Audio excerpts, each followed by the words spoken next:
the High Stakes Fantasy Football Show on Better Sports Network.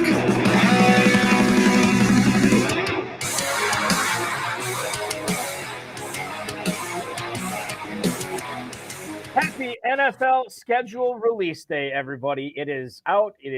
Well, I shouldn't say it's out yet. I mean, their stuff has been trickling out over the course of the day. We found out some stuff yesterday as well. If we have anything fantasy noteworthy to bring you, we definitely will.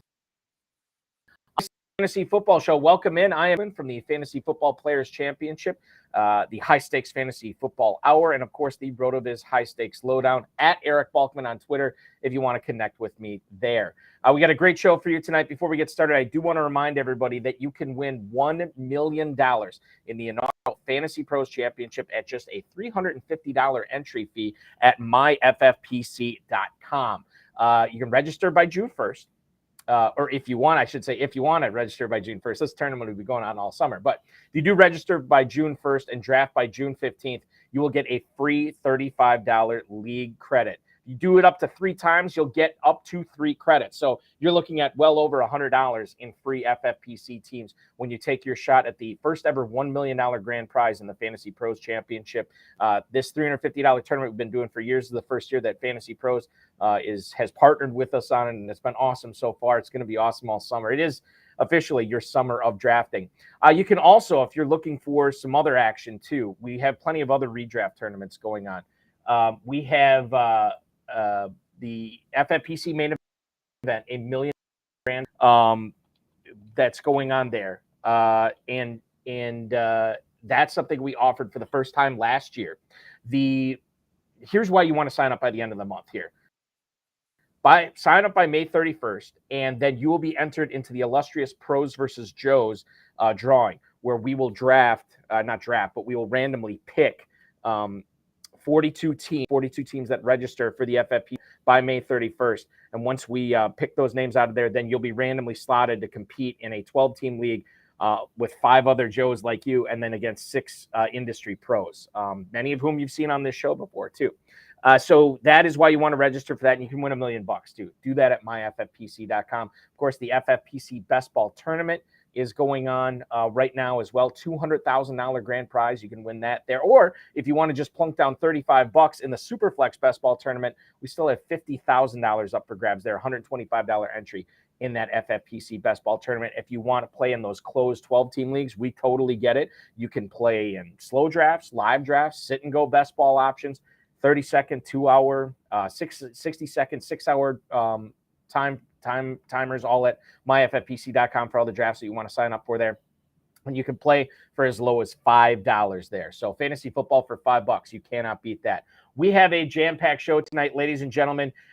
We have a couple, for the first time ever in the history of the High Stakes Fantasy Football Show on the Better Sports Network, we have 2 co-hosts tonight.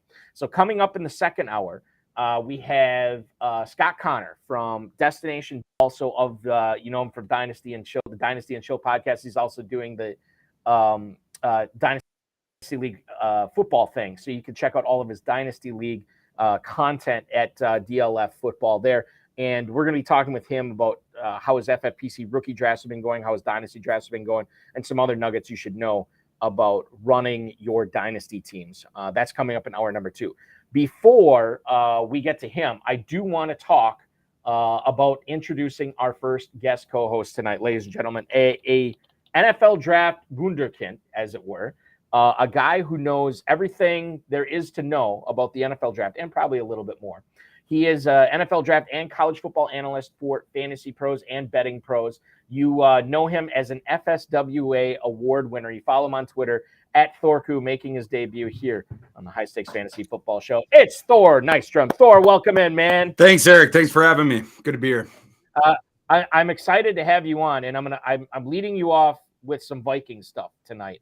And I had a little bit of nervousness bringing you on because I'm in Northeast Wisconsin, Uh-oh. and while I don't classify myself as a Packers fan, I do follow the team quite a bit. I have another local radio show where we cover the Packers quite a bit. But it's good to have a foil on. Yeah. And it's good to have somebody on that can talk unbiasedly about the Vikings, the Packers. This, as much as credit I'm giving you, you did rank Jordan Love as the number 11 quarterback in the NFC North. So one spot behind Kevin O'Connell. Behind Kevin O'Connell, which was so great. And it's so funny too, because I see that and like I know what you're doing, and it's hilarious. And there's still like 80%, maybe not 80%, 70% of Twitter doesn't get it. And then the reaction is just it's just that much more. Welcome. Thanks, man. Yeah, I even had a buddy in town that texted me that tweet, and then he was like, "Are you serious, or like, did you really don't like Love that much, or are you, you know?" And I was like, "Bro, I'm effing kidding. Like, it's a joke. Like I don't actually think Jordan Love is a worse quarterback than Kevin O'Connell right this minute. Like, yeah, it was a joke. Yeah." It's so funny. It's it's one of those things. If you know, you know. I loved it. I thought it was great. Appreciate it. Okay, so let's get into your Vikings here, because there's a couple of names I want to lead off with, and number one is Jordan Addison, who went in the first round of the NFL draft. Jordan Addison, a guy who crushed it at Pittsburgh, came out to USC, and it was kind of fair to Midland out there with Caleb Williams. So obviously his best years were when he was winning the Blitnikoff at Pitt. Can you tell me a little bit about why some people might be overrating his struggles at USC, and then more importantly, what can he do for Dynasty fantasy football owners, knowing that he is going to be playing opposite Justin Jefferson in that Vikings offense? Yeah, well, he's going to get a lot of targets next year, right from the jump. A lot of obviously receptions, yards, the fantasy stats, etc. Of course, he is already carved into stone into the starting lineup. You're going to have 12 personnel, right? So, he has to play on the boundary with the Vikings. And that's, you were alluding to, wasn't quite as good last year for USC as he was for Pitt. Well, one of the differences is he played predominantly slot at Pitt. Then he switched to the boundary at USC. He was still good, but he was also nicked up, missed a couple games, whatnot. But yeah, I'm not concerned about him playing on the boundary in the NFL, because he's good off the line because of the footwork and different stuff like that. And then an awesome route runner. That is his thing. He had a comment after he got drafted that he views running routes like painting portraits, which I thought was funny. You think about with Addison as Bob Ross or something. But that's what he does. He introduces doubt into the defender's head. They don't know when he's going to break off the route break, and then he just does it suddenly, and he can sort of fold the clean corner out to whatever side, whatever, and he accelerates out of it quick. One of the reasons that he was the fourth of those receivers to go, it's obviously he's a skinny kid. He's on the smaller side. And then you have that in conjunction with not being an elite athlete by the testing. I do think there's data to suggest that he is a better athlete on the field than he was in those pre-draft tests. They're one of the tracking systems had his on-field play speed 90th percentile. He obviously has the acceleration as well, which is one. I suppose the 10-yard split sort of indicates that a little bit, but the on-field acceleration and deceleration a little bit different. He's really good at both those as well. So yeah, it's a really good fit for the Vikings. They needed that number 2 receiver that could consistently beat single coverage, because otherwise defense are going to keep doing what every defense did to the Vikings after the opener last year, when Jefferson just carved up the Packers. After that, it was 17 straight games of double teaming and or bracketing Justin Jefferson, because Thielen couldn't beat the single coverage on the other side. Addison is going to. So now you're going to have to pick your poison a little bit more as the opposing defense. In the Fantasy Pros Championship, ADP I'm looking at right now, Jordan Addison, this is since the NFL draft, Thor. He's going off as the 39th wide receiver in the early 8th round. So he's going behind guys like Marquise Brown, George Pickens, Kadarius Toney. He's ahead of fellow rookie Quentin Johnston and Jahan Dotson as well. Does that seem fair for you? Because, I mean, like you just said, he's not going to get a lot of targets this year, but when you're considering that he's a fringe top 40 receiver at this point, is he going to put up enough volume, enough numbers in Minnesota his rookie year to warrant an early 8th round pick? I was going to say that I would bet my life that he has a better fantasy season than Kadarius Toney, but that undersells how confident I am. I will bet my soul the rest of however long this goes, infinity, that he has a better season than Kadarius Toney. That is a given. I put him above Pickens too. Yeah, I mean, like I do think that undersells it a bit because you have the high volume passing offense, and he's the only other receiver on the field outside of Justin Jefferson. And he's in the most advantageous situation in football as a receiver, which Adam Thielen was in last year. The guy playing across from Justin Jefferson. You will always have the CB2 on you. You will never be double teamed. You will never be bracketed. That like the attention is all going the other way because Jefferson is like a gravitational pull type player. So yeah, I mean, he's going to outperform 39 for sure. So I look at what the Vikings are able to do. I like Kirk Cousins throwing to both Jefferson and Addison and Hawkinson too in that offense. I know there's a lot of people that were kind of like, hey, maybe this will be KJ Osborne's year. This was before the NFL draft. And now we're kind of looking at him. He's kind of an afterthought in this offense. I mean, at best, he's the fourth receiving option. Maybe he's the fifth receiving option. Is Osborne here, Thor? Yeah, I mean, like in the base offense, Josh Oliver is like, I don't know if they're intending to play Oliver or Hawkinson in the slot, but one of them, inline slot, whatever. Like, yeah, I mean, Osborne's not going to be a starter. They will, like they want to be multiple and mix and match formation, different stuff like that. So like he's going to play more. It's not like he's just going to be, stuck to the bench. Certainly he will be on the field in true 3 wide receiver sets. And he's also, I assume, going to come in and spell Addison. Like you're not taking Jefferson off the field, but yeah, like his snaps are certainly going to be mitigated for those reasons. And the Vikings have clearly decided like we're going to a 12 personnel base, which if you're the third wide receiver in an offense like that, yeah, like you got to come in off the bench. You're not going to play as many snaps. So just is what it is. Moving on to the Vikings backfield here. We heard rumors, an innuendo that Delvin Cook was either going to be traded or released. That has not happened yet. However, Alexander Mattison scored himself a 2-year contract. So he is definitely going to be in that backfield. I had a couple of buddies that were big Tyson Chandler fans prior to the draft last year, and then they liked the spot. And who's the kid there, the kick returner? That Kenny Wangu. Ngwangu. Thank you. He's still there as well. And then the Vikings in the 7th round, Thor, 222nd overall pick. They take a guy out of UAB, and I want to get your thoughts on what you thought of Dwayne McBride prior to the NFL draft. And then I want to get into his landing spot as well, because I know a lot of people were, watch out for this guy because he could be a difference maker, even if he's a late day 3 pick, which is what he was. Can you kind of guide us and as far as fantasy owners go, knowing what we should know about this Vikings backfield as drafting season picks up in the Fantasy Pros Championship, as well as what you think Dwayne McBride does to this backfield? Yeah, so Delvin Cook has 1, 2. He will be a Viking for 3 more weeks. I think 3 weeks from today is when you're going to get the announcement on that. He will not be on the Vikings next season. As far as the rest of it, so you have the backfield, it's Madison, Chandler, like you mentioned. I never heard. That was actually the first time that I'd ever been like, oh yeah, Tyson Chandler. Like I'd never even thought of that. The basketball player, whatever. Right.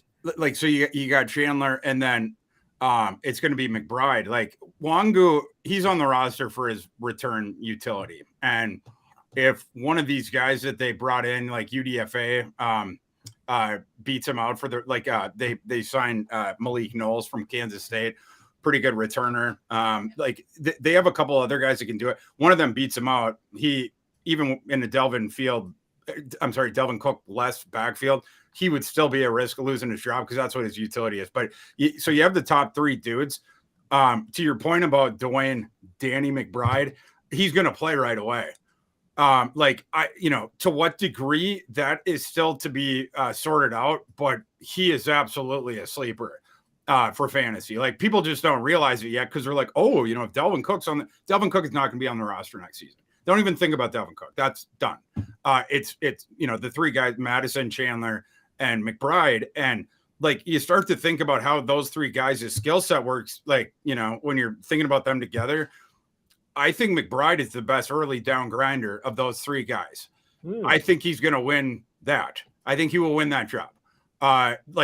He is unplayable on passing downs, which is one of the reasons why he fell down the board. Of course, and then he's jumping up from the G5. But that kid is a super skilled runner. over the history of PFF charting, 9 years, you look at the career force missed tackle. How do you say force missed tackle rate? He is number 3 over the 9 years. The only 2 guys ahead of him are Bijan Robinson and Javonte Williams. That speaks for itself. I love the way he runs. He's super duper tough kid. He's one of them guys that runs like breakneck. Like he doesn't care. And he keeps those legs churning until he's on his back looking up at the sky.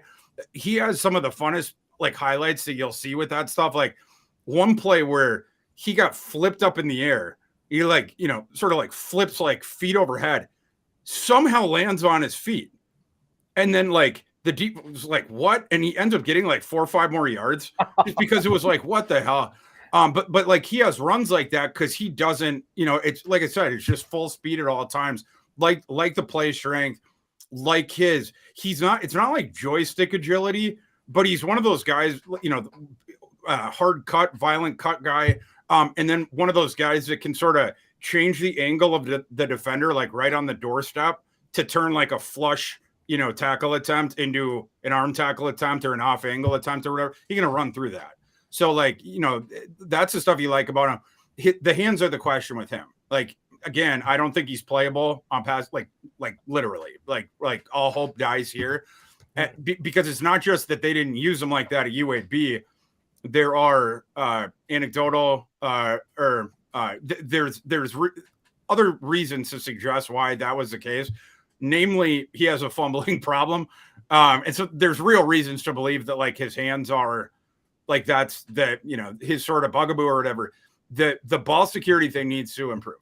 But I think the NFL coaches can help with that. Some of those fumbles occurred because he wouldn't quit on a rep. Where other running backs would go down, he's just I'm not going down. And he's fighting for an extra yard or 2. And then the ball gets poked out, different stuff like that. I think you can work on him with that. And I think you can also work on him with, defender coming this way, the ball needs to be in this hand. If you're in the tight quarters and, you're not sure, maybe put 2 hands on it. I think that they can work on him with that or Dwayne, just when you're dead to rights, maybe just go down. We love the way you run, but maybe just go down and don't give the defense an opportunity, someone to come from behind you and punch that thing out. But again, just in terms of the skill of the early down meat and potato stuff, I think he's better than the other 2. Certainly the other 2 guys are going to play on the passing downs and there will be a platoonish thing, but I think people are sleeping on his ability to come in and get on the field right away. And I think part of that reason too is we have not, myself included, have not woken up to the fact that Delvin Cook is not going to be on this roster going forward. So to hear such a resounding fact from you, a guy who was right on who the first tight end was going to be picked in the NFL draft, we're going to listen to you and treat it as gospel. More to come on that in the next segment. I don't want to put words in your mouth here, Thor, but Dwayne McBride, and by the way, I misspoke before. I must have NBA playoffs in the line. It's not Tyson Chandler. It's Tykevius Chandler, known as Ty Chandler. So yeah. I don't know what I was thinking there, but no, I appreciate it because I actually never made that connection before. Yeah. Because it wasn't his name. That's why.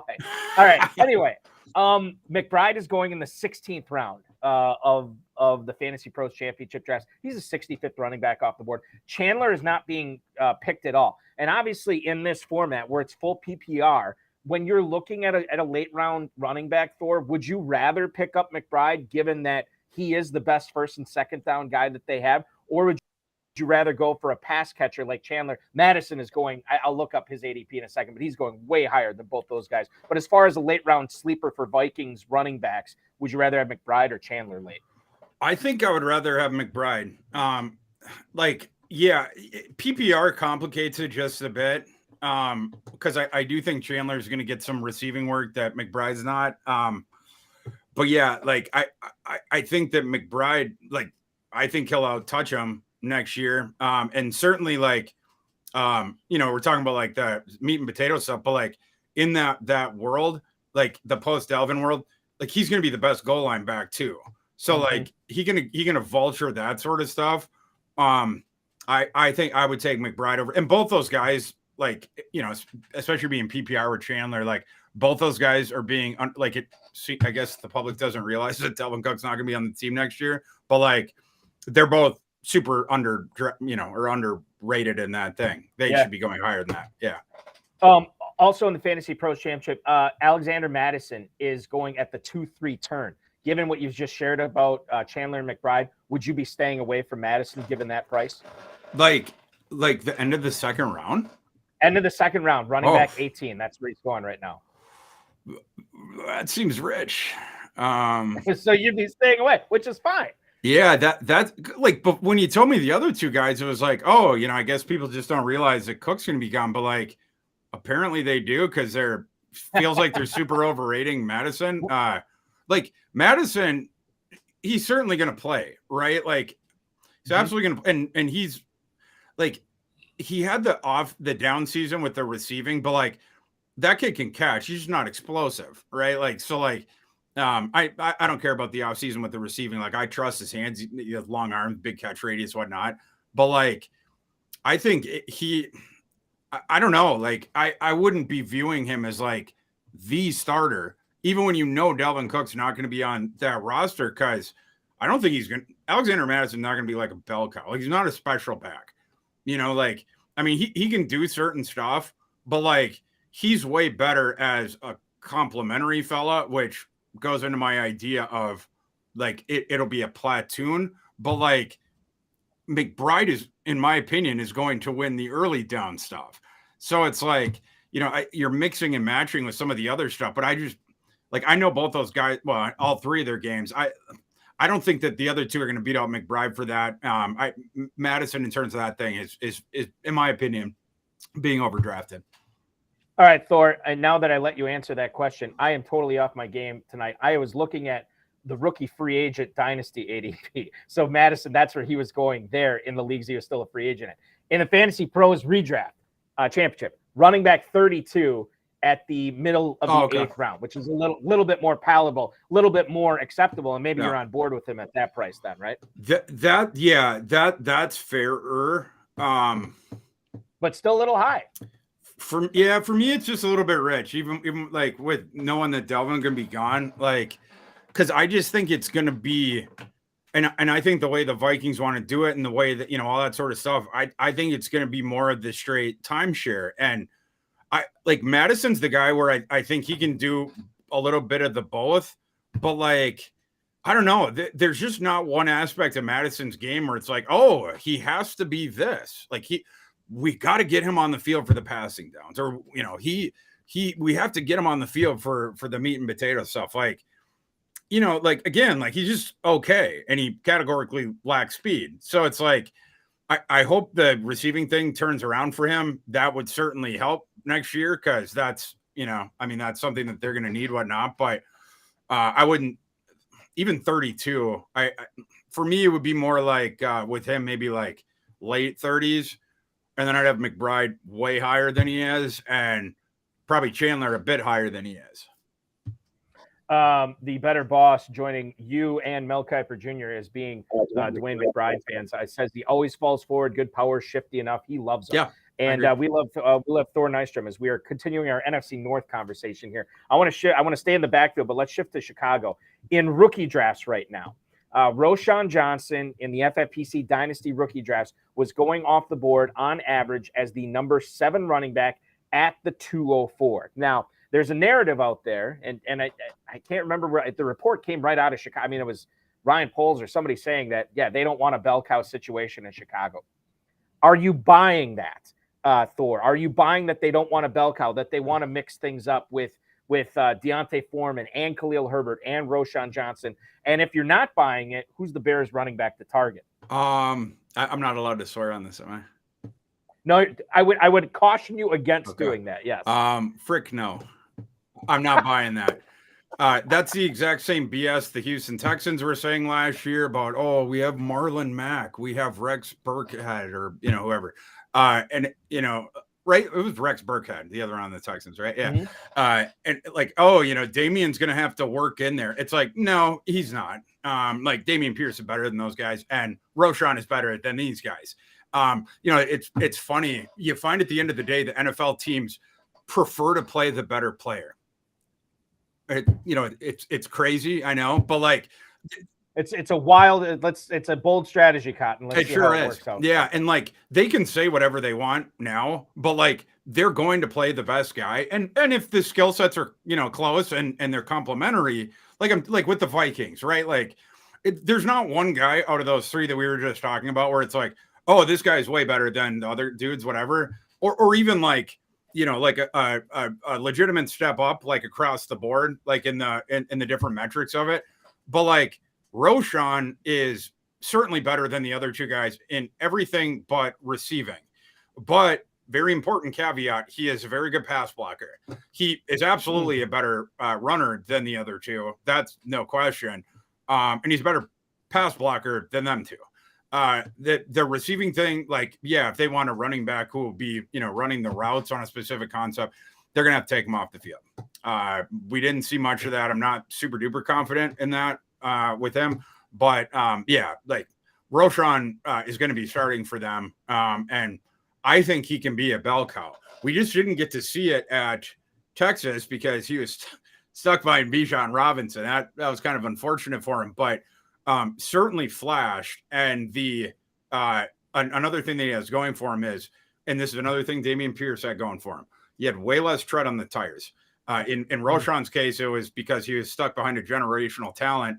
In Dameon Pierce's case, it was because he was stuck playing for Dan Mullen. Another great point. So I'll just tell the viewers too, and you, obviously, Thor.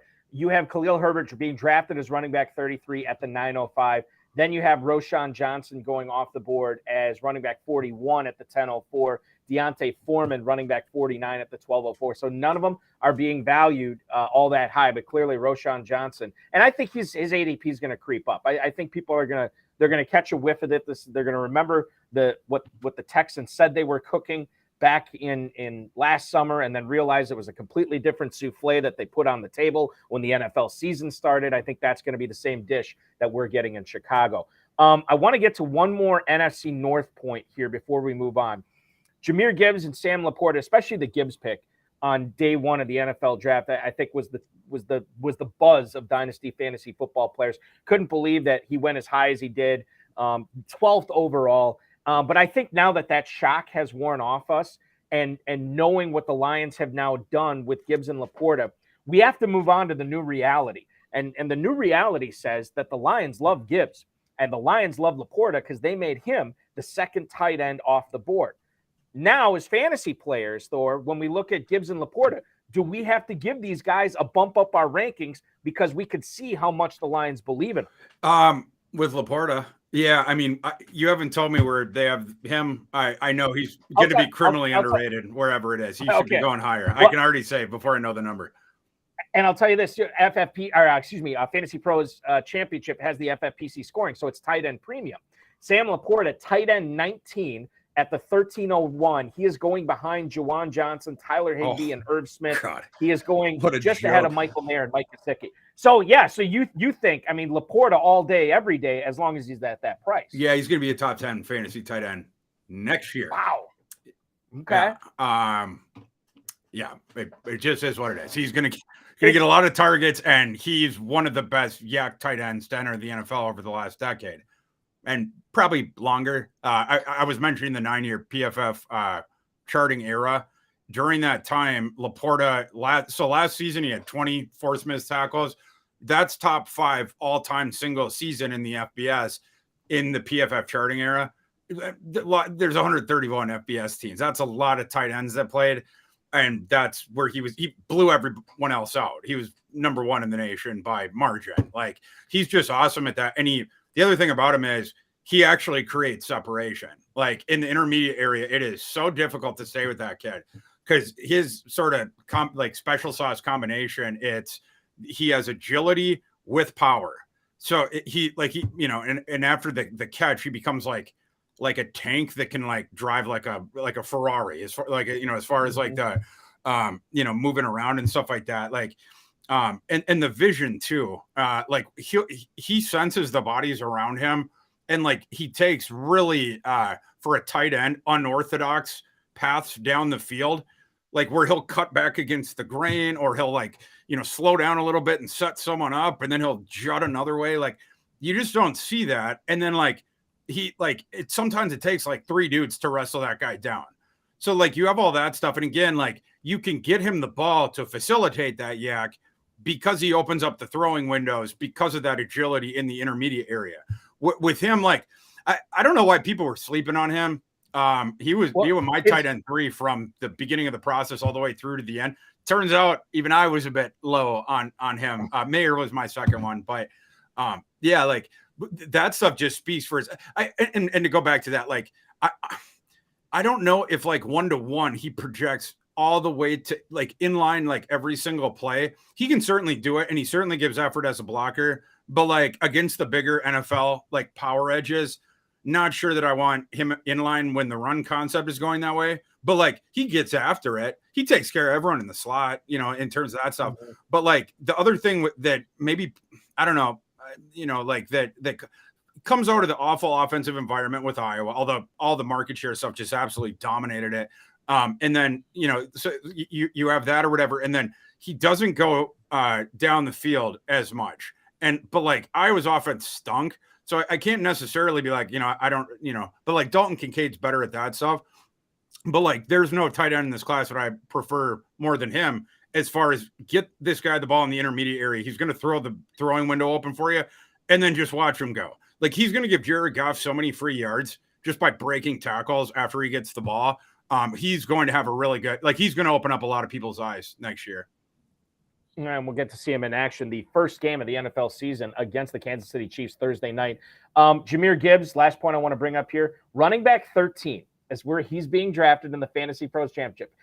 This is redraft, and you're looking at Gibbs just as a fringe running back 1 at this point.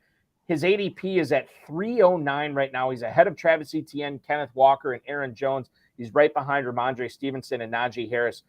You love LaPorta, but I'm guessing you're probably not as all in on Jamir Gibbs as a lot of the fantasy players are. Yeah, that's too high. Yeah, that needs to come down a bit. If it's PPR, I get it. Like, yep. Yeah, I mean, like he is going to get the receiving stats, whatnot, but you have to mitigate that kid's touches. I mean, like he's sub 200 pounds, and he returns kicks, and you're going to give him X amount of receptions per game.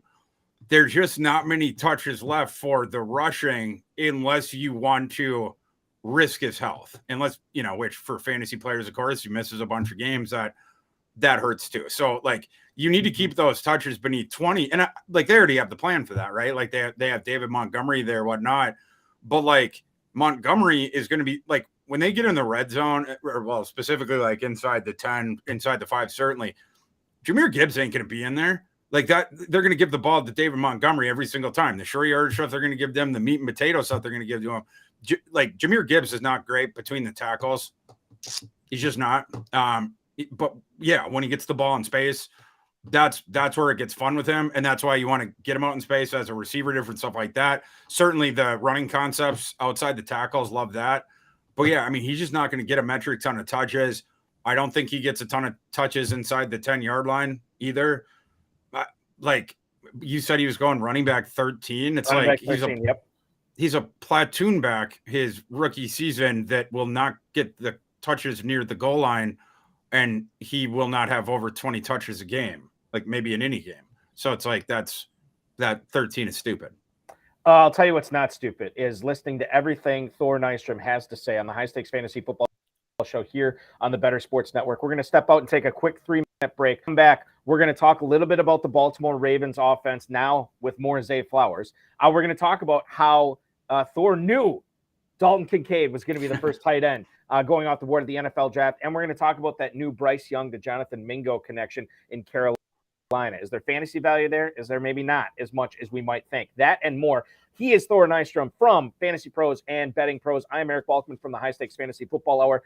The RotoViz High Stakes Lowdown and the FFPC. The High Stakes Fantasy Football Show rolls on in 3 minutes. Don't go anywhere. The High Stakes Fantasy Football Show with Eric Balkman. Anybody who's watching this, getting ready for the rookie draft, so let's do an all-out blitz on this. Should you be drafting for need, or should you be drafting for talent? And I'll give you an example. Oftentimes, I have pretty good receivers. My receiver core is usually really good for my dynasty teams. My running back core, usually not so bueno. I don't know if I just focus on receivers and tight ends too much, but my running backs, I usually need players here. If I am sitting at like the 103, the 104, the 105, should I be, reaching on a guy like Zach Charbonnet? Or should I be looking at drafting guys like Jackson Smith-Njigba or Dalton Kincaid or Jordan Addison, stuff like that? How do you handle weighing drafting for need versus talent for rookie drafts, Pat?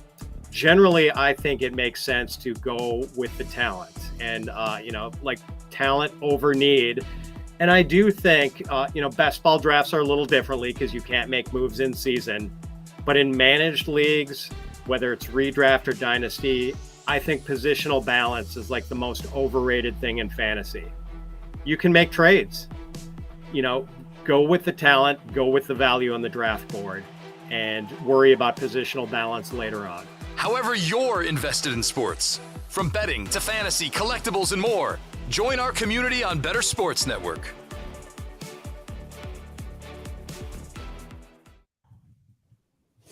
It's High Stakes Fantasy Football Show on Better Sports Network.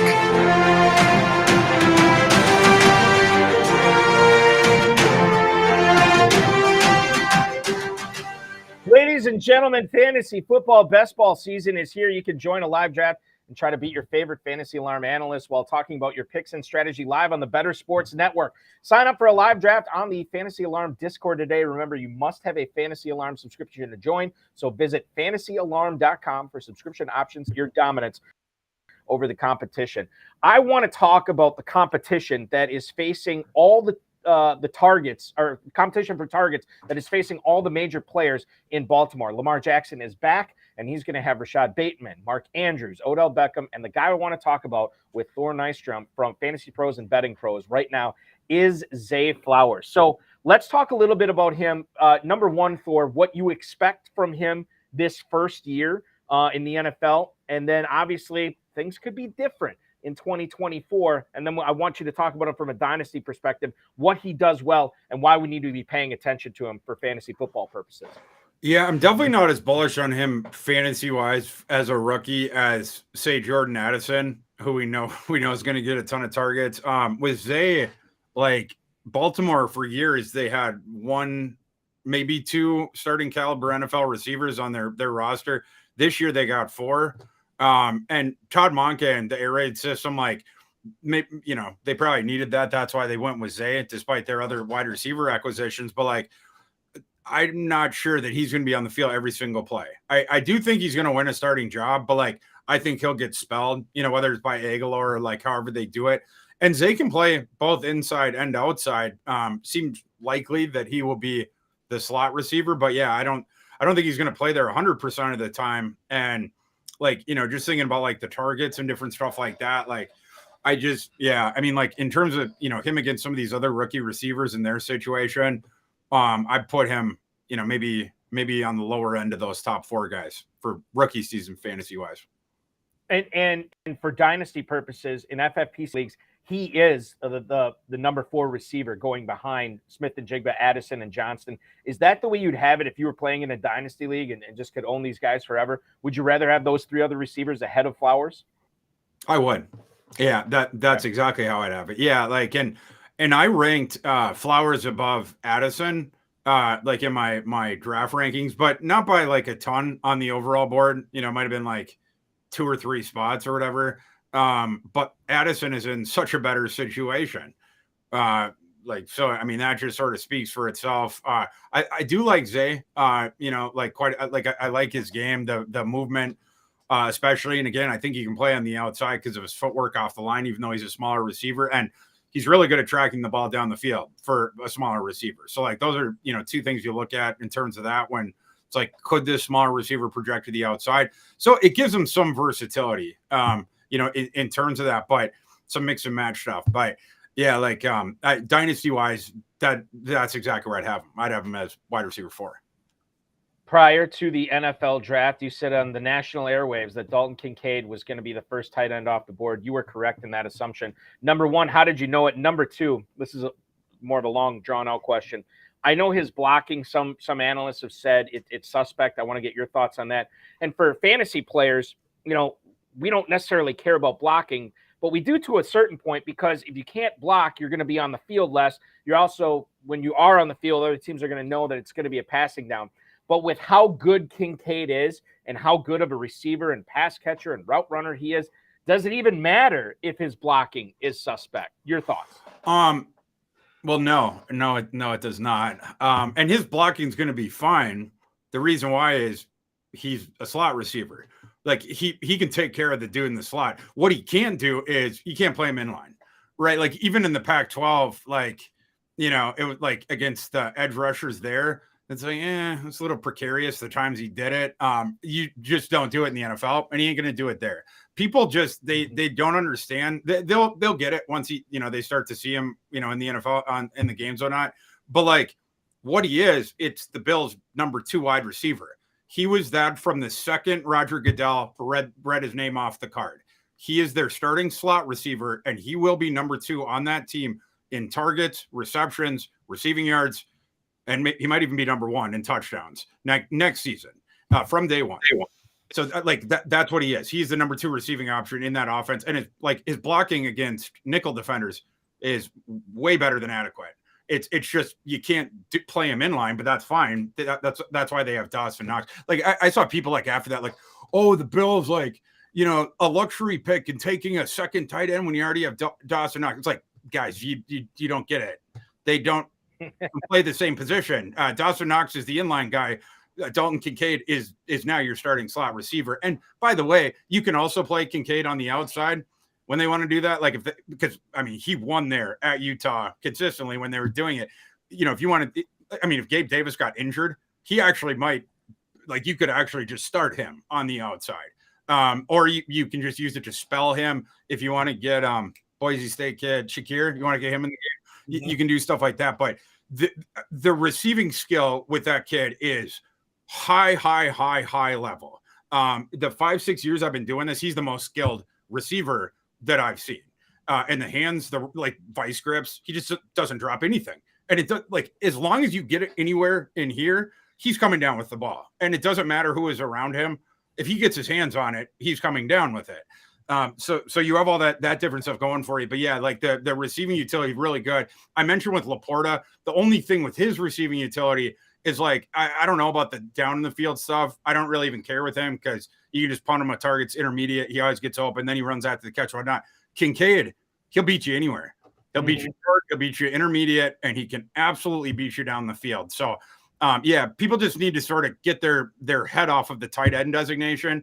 It's not helpful with Dalton Kincaid. He should almost be just listed as a wide receiver because that's what he is. He's a big slot who can also play on the boundary, but he will not be playing in line in the NFL. I'm getting Moneyball vibes when Billy Bean is talking to Art Howe about playing Scott Hatterberg at first, and it's like, why I signed Dalton Kincaid for you to put him at slot receiver, and then Art Howe says, well, his blocking does not matter. He just gets on base. That's what it is. That's like the total allegory I'm getting when I talk to you about that. Does that make Khalil Shakir Carlos Pena? I think it would, right? Yeah, I think so. I think that's how it was, and now we just wait for Khalil Shakir to be traded to the Lions, right? I think that's how it was. That's exactly right. I'd have to watch the movie again.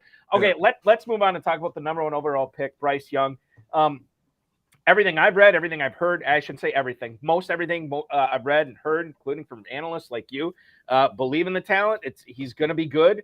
The biggest knock on him has been the size. It's been the durability. Are you concerned with Bryce Young's durability at the next level? Because if you're not, this guy should be a screaming hot, great dynasty quarterback. Yeah, I'm not. I'm not at all. He senses bodies like the vision and the way he reads the field. Like that's how we typically talk about it, which he's fabulous. Like that's his thing. Like he's going to go into the NFL and be elite in the NFL at that immediately. But like also the bodies around him in the pocket. He is like Mahomes is a bit like this as well, where like he senses all the bodies around him and he's so comfortable just moving around them. Bryce Young, his entire game essentially is tailored around this. He wants to be in shotgun. and an even deeper setup than like regular shotgun, because he wants the space to maneuver around as a scrambler, but he doesn't typically leave he doesn't typically tuck it and run. That's not what he uses it for. He wants the wider field vision, but he also wants more of that runway because he wants to extend that play because he sees everything. Like if a receiver breaks off the route and there's any miscommunication on the back end, or if someone just can't, the sudden change of the receiver, like, oh, it's a extended play, like I'm going this way, anything like the ball is out slapdash quick and on the hands. Like his release is so fast, he sees it so fast. So like he can put the balls on hands of anyone at any point in the play, whatnot. Last year, like you watch the Alabama games, he was doing awesome in the situation he was given. But I think one thing, contextual piece that people missed about it is like, you always watch the Alabama quarterbacks and you're like, well, yeah, he looks good, but the offensive, he's playing behind 5 future NFL guys in the offensive line. And, they have 4 first-round receivers in the receiver room. Not this year. The offensive line fell off the shelf, and the receiving core was stunningly mediocre for Alabama. Like, especially because we've been used to watching the multiple first-round guys, and they took a swing on a couple guys in the transfer portal that didn't work out very well. They thought, a couple of their true freshmen the year before would take a step forward. They did not. And so, like, it was like Bryce Young and Jamir Gibbs. It was like the sort of the two-man show there. But like Bryce Young was even better than he was the year before. Maybe not by the counting stats, but in terms of everything else per play, different stuff on target percentage, different stuff like that. He can't really help that balls were clanging off this crappy receivers that he was working with. So yeah, I mean, like he's going to be very, very good in the NFL. And to the durability thing, avoiding the sack, stuff like that. I'm talking about, like, as far as like sensing the rush, whatnot. That's certainly a factor in it. But the other thing is, I seen that kid, he started for 2 years, highest level of college football. Believe he missed 1 game over those, 29 or whatever, Alabama played those 2 years, 28, whatever it would have been. The game he missed, it was because of a sprained AC joint in his throwing shoulder. Now this, surprising nobody else was bringing this up during the pre-draft process, but that is an injury that always keeps quarterbacks in the FBS out for multiple weeks. And Bryce Young was able to return after missing just 1. I think it's just as plausible, especially because I think that kid is twitchy, both lower half and upper half. We always talk about twitch as like a, like a lower half thing and stuff like that. But like he is as well in his upper body. And like, I think of him as like made of rubber bands, sort of.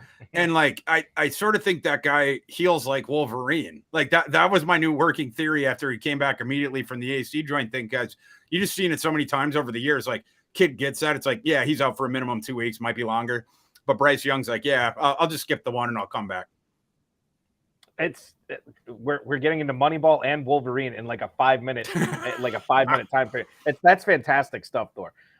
Let's talk about his receivers. So Adam Thielen is not long for Carolina. DJ Chark has bounced around. Terrace Marshall's failed to show us anything in a couple of years. Laviska Shenault looks like kind of like a glorified gadget guy. If we're looking for the number 1 receiver long-term with Bryce Young, how close is Jonathan Mingo into fitting that role? I don't think he'll ever be the first receiver there. I think the future first receiver for that team is not on the roster now. I think he's probably in college. Like Mingo, I think Mingo could be a solid number 2 in the NFL. I'd be stunned if Jonathan Mingo becomes like a standout wide receiver 1. He just like, yes, I get it with the frame and I get like the athletic testing numbers, but he don't move around as well as he showed in the pre-draft process on the field. He's not like a bum athlete or anything, but like you just don't see that. So like he's going to be like Mingo's going to be helped by the improved quarterback play for sure. Because last year he's playing with Jackson Dart, who he's like this former 5-star who gone to USC and he played as a true freshman. And like everyone was excited he went to Ole Miss last year, but he was not good. There a lot of times he's throwing over guys' heads or different stuff like that. So like I definitely concede that, and I will say Mingo ran better routes, like just the routes themselves in Mobile at the Senior Bowl when we were down there than I had expected. But like even when I was down there, I never had a second thought of like my supposition of what, like how he moved. It conformed to that from what I had seen on the field there. I was stunned when he tested like he did because he just doesn't move like that.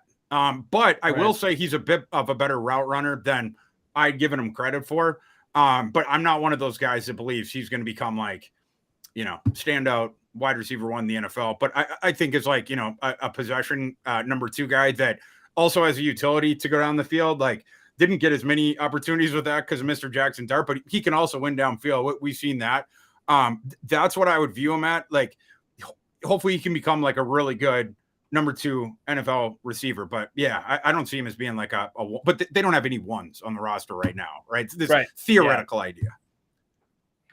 Getting back to the NFC North, I want to talk about the Packers tight ends. I know you were not a fan of the Luke Musgrave pick, but you were a fan of the Tucker Kraft pick. Can you tell us, does that mean you think Tucker Kraft is actually going to be a better tight end in Green Bay than Musgrave? For sure.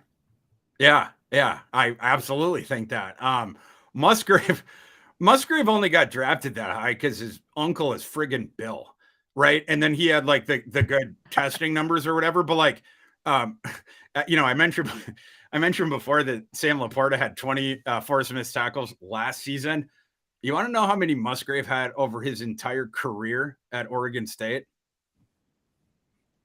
Well, he hardly played. 2. That's the thing. 2, yeah. But okay, but so and numbers don't lie. I get it.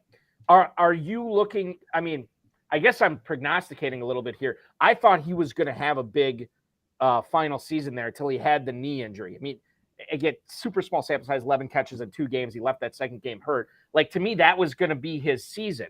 But you're looking at like what he did in years before, and just thinking like, man, I don't see from Musgrave what I see from Kraft. Is that what I don't understand why, with no other prospects, do you give them all the benefits of the doubt that Musgrave gets from everyone? Like I like it's because, like, well, because of the bloodline, right? I think so. I mean, like, so you have the athleticism thing. Look, I watched those first 2 games live, upsets of Boise State and Fresno State. Like, I get it. Like, I mean, he played really well, but you can't just be like, oh, the stuff before and like whatnot, and he would have been awesome that year. Like, you have to point at the past of like that kid didn't get on the field before then. And yeah, like I realized like the first 2 games that he was good and very well could have been the rest of the year. But like, let's just talk about the on-field utility.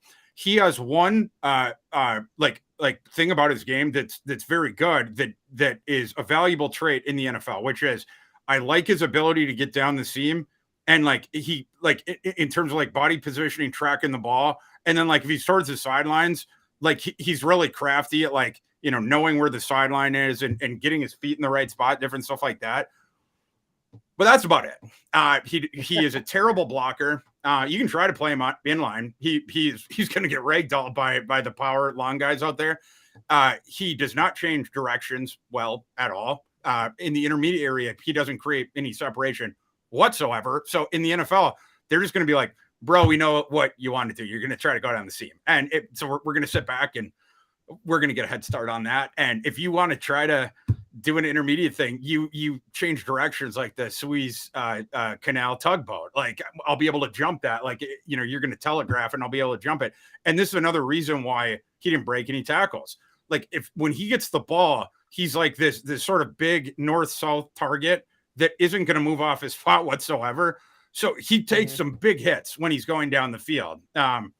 Because exactly what, it's the opposite of Sam LaPorta, like where you're like, like you can move at the last second. And if I don't hit him with everything I have, he's going to run over me.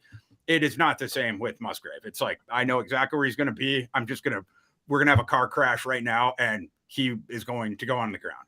So like, again, I can see that the downfield stuff, but like, yeah, if you're only a one-trick pony in the NFL, and even that one trick, we barely got to even see that, right? Because like you're mentioning the contextual stuff, but yeah, like I do think he'll be able to do that. But Tucker Kraft, he can be able to do way more stuff. Like he just is. So and that's my question here, because he was the 7th tight end, I believe, 7th tight end drafted. I don't know where he fell in your pre-draft rankings. Now that you know the landing spots for these guys, where would you put Kraft among this tight end class? I keep him. I think I had was Musgrave trying to think. I don't have it in front of me, but like, Well, I know think you had Kincaid and LaPorta ahead of him for sure. Yeah, and then I had and you know, I think it was LaPorta, Mayer, or I'm sorry, Kincaid, Mayer, LaPorta, and then I don't know where you were at on Darnell Washington or Schoenmaker. Oh, so I had Washington 4, and then I think Kraft 5. Kraft is 5, okay. And that's where you Musgrave maybe 6. Would you keep Kraft behind Washington, given Washington's tumble? Well, in terms of fantasy, like even then, like Washington got to be down. Washington's not a great receiver. And like in the NFL, like he's going to need a major breakthrough with that. Like what he's awesome at, he's the third offensive tackle that's out there. But like Washington doesn't move like he tested either on the field. In particular, the agility thing. Like he does show that he's like a north-south load with the, and he's explosive as well. But like he's another one that's just straight line when he gets the ball. It was funny. Like I'd read other people's scouting reports because like ever since I was like, I'm just obsessed with this stuff. So like, even though I do my own, like, I like to see what other people think. I saw so many times this spring, people being like, oh, Darnell Washington, he's a colossus, once he gets the ball in his hands, and it's so difficult taking that. It's like, no, it's not. Darnell Washington, he broke very few tackles in college as well. It's just like, he's just this really tall, huge target that's going downfield, and he doesn't move off his spot. So you can either just dive bomb his knees and he's going to go down, or else, like you can tango with him up top, but as long as, you get him around the midsection, you're going to go down. Like he just doesn't break tackles. And the other thing with him is Darnell Washington only caught 2 balls that traveled 20 plus air yards in college over his entire career. And then you're like, oh, well, no problem. Like he's, this enormous target, like he'll dominate in the intermediate range. It's like, no, not really. He had a drop rate of like 11 in college, or 11 and a half, 12, even though his ADOT was super low because they never threw him the ball down the field.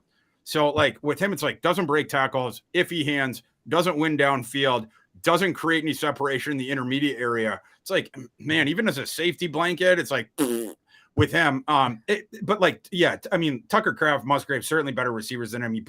I put Schoonmaker above him for sure. Fantasy. Hell, I might even put Zach Kuntz above him. I know Zach Kuntz got a ways to go because he was down in round 7, but like if I was in a dynasty draft, I think I would rather have Zach Kuntz than Darnell Washington. So, and Brenton Strange, he got drafted. That was a big time reach, but like he can do different stuff. He can move him around and he blocks, so he'll be out there all the time. But yeah, but going back to the point about Kraft, like I do think he's going to have a better career for the Packers than Musgrave. He can win in more spots on the field. And I think that he also has the athleticism. Tucker Kraft's mistake was last year at this time, there was a bunch of the big like blue bloods that were offering him bags of money to like have a mercenary year and then jump out like Alabama was one of them. There was others. He should have taken that bag of money because not only would he got in the bag of money, he would have had the spotlight and the platform and in particular proof of concept against good defenders. Like with him, I think it was he only had there was one game before last year where he played an FBS team, but last year they played Iowa, which was like, oh, this is going to be a great measuring stick because Iowa had a top 2 defense in the FBS last year, and then Kraft gets injured. So like we didn't get to see a ton of that. But he torched everyone he played. And like the only hard thing about his tape was like, it was so easy for him to get free and get wide open. And then he's just like running past people. It's like, that became the harder thing of his thing of like, well, when you have guys that he can't just blow by with the athleticism and, the route running needs to become more precise and different stuff like that. It's like, we just haven't seen it, but it's like, he has the athletic profile for all of it. He's good at all the different receiving stuff we've seen down at the FCS. It's like, if you're going to give Musgrave all the benefits of the doubt that everyone gave him, it's like, why aren't you going to give like Kraft one of them? I mean, Nick Saban was all over him last process, but Nick Saban, pretty good football coach. I think he gets it. So yeah, like, I don't know. I just think Kraft's better. There are a few better at what he does than Thor Nystrom. You follow him on Twitter at Thorku from Fantasy Pros, Betting Pros. Is fantasypros.com the best way to consume your content, or perhaps just doing that and following your Twitter feed from all the media spots are doing. Is that the best way to go about it? Yeah, Thor? that and Twitter at ThorKU. ThorKU. Got it. You're the man. I appreciate it. I know your time's valuable. Thanks so much for sticking with us for an hour tonight. We'll have to do this again sometime. You be good, man. Thank you so much. For sure. Thanks for having me on, man. Appreciate you. Thor Nystrom, absolutely, from Fantasy Pros, Betting Pros. We're going to step out, take a break. We'll get to the second hour of the show. Scott Connor from Destination Devy and, of course, Dynasty League Football. Charles Chill himself is going to be joining us. We're going to talk about some of his reaction to the NFL landing spots, and we're going to get into some Dynasty buys, sells, and holds. This is the High Stakes Fantasy Football Show right here on the Better Sports Network. The High Stakes Fantasy Football Show with Eric Balkman. Better Sports Network. Collectible moments. Everybody up here at U.S. Cellular. Sox 5 runs, 6 hits. The 2-1 to Bartlett. Swing, chop to short. Ramirez has it, throws. Bartlett picks the perfect game. His second no-hitter. People going crazy here at U.S. Cellular. He's mobbed by his teammates. A perfecto. Now there's a steal by Bird. Underneath the DJ, lays it in. Right out, 1 second left. What a play by Bird. Bird stole the inbounding pass. Laid it up to DJ. DJ laid it up at him. And Boston has a 1-point lead with 1 second left. Out of the I formation on first down. Peterson the carry, looking for running room on the right side, has it to the 25, across the 30, across the 35, and out of bounds at the 40-yard line. Adrian Peterson has just gone over 2,000 yards for the season, the 7th man in NFL history to cross the 2,000-yard mark. Well, a thundering ovation for number 66, Mario Lemieux. Just the emotion I'm sure Mario is feeling in this place. You don't appreciate something until it's gone, and it's so great to have Mario back. Hugger turns around. Over to Lemieux. Mario Lemieux, his first goal in his comeback here tonight at the Mellon Arena. And the Penguins lead 3-0, and he is smiling like a butcher's dog. Mario Lemieux. Oh, the band is out on the field. He's going to go into the end zone. The Bears have scored, but the Bands are out on the field. Pearson moves in front of the STP Dodge. Petty comes back to the inside. They almost touch as they move down low in the banking. They're going to be side by side as they exit the bank and head for the finish line. Richard Petty goes back in front. They both spin. They're in the wall. Petty is slamming into the wall. He's coming down toward the finish line. Will he make it? Pearson is still running. The winner is car number 21. An amazing finish. Richard Petty's car demolished in the front end, as well as car number 21. An unbelievable finish, a terrible crash. David Pearson has won the Daytona 500. Leitner catches, comes down, dribbles, shoots, scores! Christian Leitner has hit the bucket at the buzzer! Pitched by Downing, swinging, there's a drive into left center field. That ball is going to be out of here. It's gone. It's 7-15. There's a new home run champion of all time, and it's Henry Aaron. The most valuable player is Magic Johnson. 42 points, 15 rebounds, and 7 assists. He starts at center, plays forward and guard, and leads the Los Angeles Lakers to a world championship 123-107 over Philadelphia. Whether you collect sports memorabilia, fantasy championships, or winning bet slips, talk about it on Better Sports Network.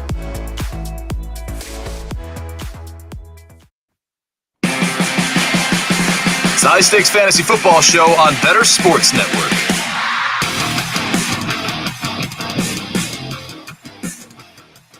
Thursday night is fantasy football night right here on the Better Sports Network. You already enjoyed Quick Outs Fantasy Football with Coop, Andrew Cooper, and John and Pemba. We are live right now. We just had Thor Nystrom. I'm going to bring in my next co-host coming up here until 9 o'clock Eastern. That's when Dynasty Nerds with Garrett Price takes over. NFL free agency, trades, NFL draft, Dynasty leagues, best ball strategy. You're getting the best fantasy football analysts on bettersports.com, the Better Sports Network app, and, of course, streaming everywhere on social media at Better Network. The next guest I want to bring on, guest co-host, guy I've competed against in fantasy football, a longtime high-stakes player, a guy who, and I'm confused on this, and Scott, you can let me know. I don't know if you consume more podcasts or produce more podcasts, because I know you are listening to a ton of them. You're always trying to bring in as much information. into your head to try to make you a better fantasy player and a better fantasy analyst. You are the owner of Dynasty and Chill. Dynasty content featured at Destination Devy. Obviously, the trades in 5 podcasts, Dynasty League Football, and a guy who's won a slew of FFPC main event titles. He is at Charles Chill FFB on Twitter. Scott Connor, welcome aboard, man. Balky, thanks for having me back, man. It's been 5 years since I've been on High Stakes Fantasy Hour. Roughly. Jay and I were on like 2018, I believe, because we talked Jamison Crowder, and definitely not a player that is around anymore. He's there, but he's not relevant anymore. But I remember that, and yeah, man, to your point about the consuming content, I always say I try to put in 25 to 30 hours of content a day, 3x speed. So wherever you're going to be able to listen to it faster than normal. And I try to just jam my head with as much as I can and retain 10% of it so I can produce my own content. That's the trick. Other people could do it. A lot of what I say is generated from ideas that I hear from other people, but glad to be here, man.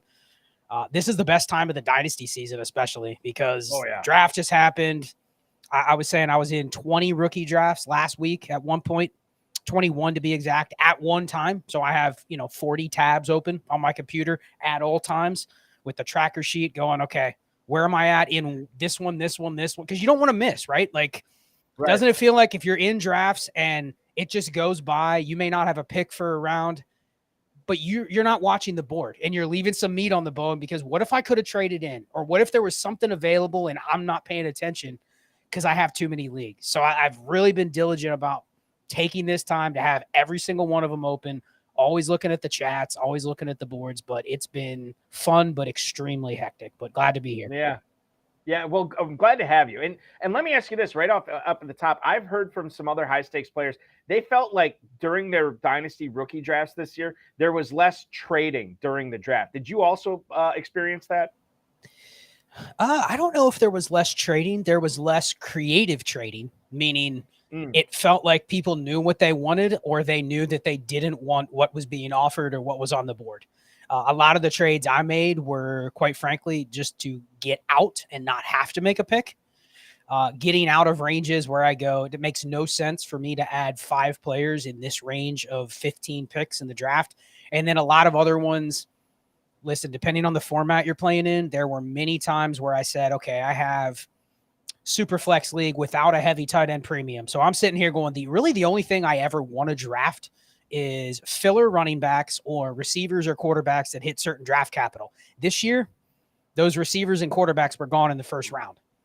Then it's like, how many running backs were there? We'll talk about that. I'll bring that up in a little bit. But this year, there were a lack of running backs to choose from. Not just great landing spots, but literally a lack of bodies, which is something I didn't see coming. But many times I got to the 3rd round and I go, listen, I don't want to make those 2 third-round picks. I would rather have a future 3rd and a 4th-round pick because at least I can punt that value to the future and maybe use that at another point instead of just making picks, because it feels like at some point you're just making picks, putting players on your roster. If you're in shallow leagues, a lot of times you have to cut players just to make picks. Doesn't it feel much better to have a future 2nd or a future 3rd or something in the season to spend if you have an active league where you can actually buy something on the clock versus having to just add this player over and over and over? So I found myself trading out a lot, and a lot of times it was just get me to next year, give me the flexible capital instead of making picks. That's a great point. And even if you're, like you say, you had 2 thirds, you trade a third, those 2 thirds for a 3rd and a 4th or whatever next year, at least you can kick that down the road and figure things out next year, and you can have your roster take shape a little bit better this year. That's a great point. Was there anything else that, from an ADP standpoint, a draft capital standpoint, anything that happened in your rookie drafts that you're like, wow, I didn't see this coming? I mean, I know you talked about the talent drying up. Was there anything else? So 2 things that I've seen, and it's natural. It comes from a lot of analysts out there that are talking about, where to pick players, ADP. I think the biggest thing that people misunderstand is even in, like, say, the FFPC, right? The tight end position, it oftentimes gets overvalued because people are always chasing the elite tight end production, or what I call the elite WAR or warp production, above replacement versus the mean or versus the median. Everyone's chasing the next big tight end, right? But we also know, like, historically speaking, and this isn't just last year, the year before. This is pretty steady over like a decade or more. Really, you got to have like a top 4 or 5 tight end. Otherwise, it's just anybody else. And if I don't have a top 5 tight end, I know that I probably have to go down I have to carry at least 2, maybe 3, and I have to stream, and I have to try to stack, and I have to try to find an edge weekly to keep up with the people that have the elite tight ends. And sometimes we're not even good at picking out who they are. Sometimes we pick tight ends at tight end 3, 4, 5 in a given year, and then they fall into the streaming range. So I think the biggest thing this year that I saw is you get to the late first in drafts, and people go, I don't know who else to pick. So I should just pick Michael Mayer or Dalton Kincaid or Sam LaPorta. And sure, I play in a lot of 2 tight end with 2 PPR for tight ends. So it's a massive premium, and there's scarcity because you have to start 2. That type of format, I'm all about. Go take the tight end as early as you want. But if it's just like an FFPC league, if you've played an FFPC Dynasty, it's real hard to carry tight ends if they don't hit right away. It's real hard to carry more than 2 of them ever on your team before you go, oh, man, one of these tight ends is going to have to be my cut.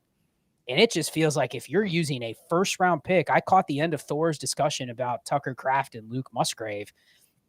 It feels a lot better just going, I'll take a shot on Tucker Kraft in the 3rd versus drafting Dalton Kincaid at the 108. Because you have to be really right on that Dalton Kincaid pick, even if he becomes, Noah Fant or Dawson Knox or someone like that. That's a complete whiff if you took him with a first-round pick. And even if he has multiple top 12 seasons, if his multiple top 12 seasons, Balky, are tight end 8 and tight end 10, you probably wasted the value of that first-round pick. There's other things you could have done with it besides draft the tight end. So it's just the tight ends are getting pushed up, and the premiums are not the right place to be taking shots on it. Really, you got to hit on a top 5 tight end if you're using a pick on a tight end in this class. And a lot of people would go, I'll just draft Sam LaPorta or Michael Mayer. I have major concerns about Sam LaPorta, and people are just drafting him like, he's already going to be a difference maker. Even in Dynasty, the odds that he gets to difference maker range in Dynasty is just really low.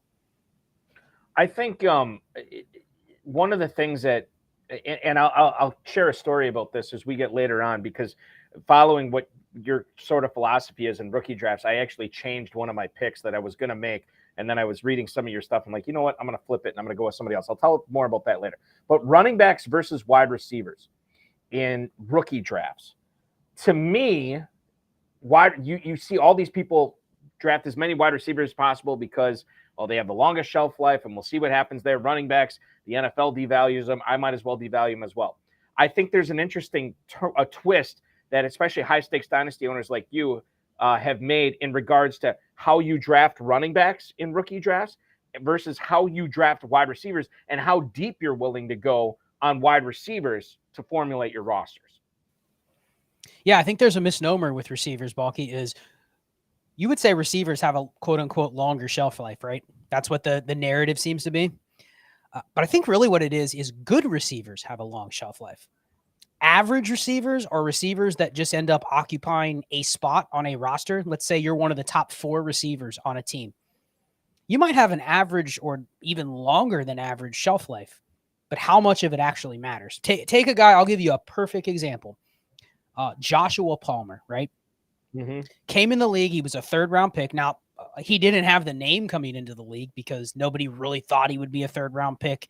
He wasn't one of the really sexy, like, college producers that everyone's like, oh, man, this guy's going to be a 1st or 2nd rounder. I have to get him. But he goes in the 3rd round. He goes to an offense that people like, a quarterback that people like, and he established a role. He established as a number 3 receiver on an offense where you go, okay, the number 3 receiver is a guy I'm going to keep on radars, even in shallower formats. He spends 2 years. Last year, he's relevant because both Mike Williams and Keenan Allen were injured for multiple times during the season. This year, you come into the season and you go, okay, Josh Palmer, even in like a 20, 25-man roster league, he was worth a roster spot. But it was still outside of that range where you go, okay, I know I can use him. But I have to roster him. I have to have him. He's worth something till you try to trade him and someone goes, I don't really want Josh Palmer. Right. There's no equity in why they would want him. But if you have him, he's hard to dump. So he literally, by 2 years in, is fitting the definition of a quote-unquote roster clogger. But then the word is, the team needs to get more weapons. So they end up drafting another receiver. So now what do you do with a guy like Josh Palmer? And it's no indictment on him. He's actually been pretty good when he gets a chance to play. But doesn't it feel like he's the prototypical receiver that people continue to take over and over and over? And if you do that for 3 straight years, every year you add Josh Downs or Marvin Mims, and you just keep doing that. The only out you have is I hit on the outlier. The Marvin Mims was Terry McLaurin. You know, the Jaden Reed was Amon-Ra St. Brown. That's the only out. If not, you're more likely to end up with a bunch of Rondale Moores, Terrace Marshalls, Josh Palmers, and now you're just clogging your team. And you've seen the rosters before, Balky. There's teams, 25-man rosters, they have 16 wide receivers. Right. And they can't cut any of them because for 3 years they've been collecting these guys that are they're nice names, they love their college profiles, or they like their situation. But you go, damn, when I get to the season, I'm having to start cutting these guys to pick up backup running backs because, man, backup running backs are what I'm using my fab dollars on. If one of those guys becomes available, sorry, wide receiver 12, you got to go. I'm going to pick up a backup running back, or I'm going to pick up a quarterback in Superflex. So alleviate that. You get into these drafts, and it's like, man, I'm not saying I haven't taken shots on some of these receivers that went late round 2, early round 3, but they're not a value. They're just there. They're guys. They're going to exist in every NFL draft. There's going to be 5 to 6 of these types in this range every year. I don't want to have to pick which one is going to be Terry McLaurin or Deontay Johnson or Amon-Ra St. Brown, because everyone will swear they had those guys higher than consensus. But go back and look at the receivers that have gone in those ranges the last 5 years, and it's just like yucky. I mean, 90% of them you go, yeah, that wasn't a great pick.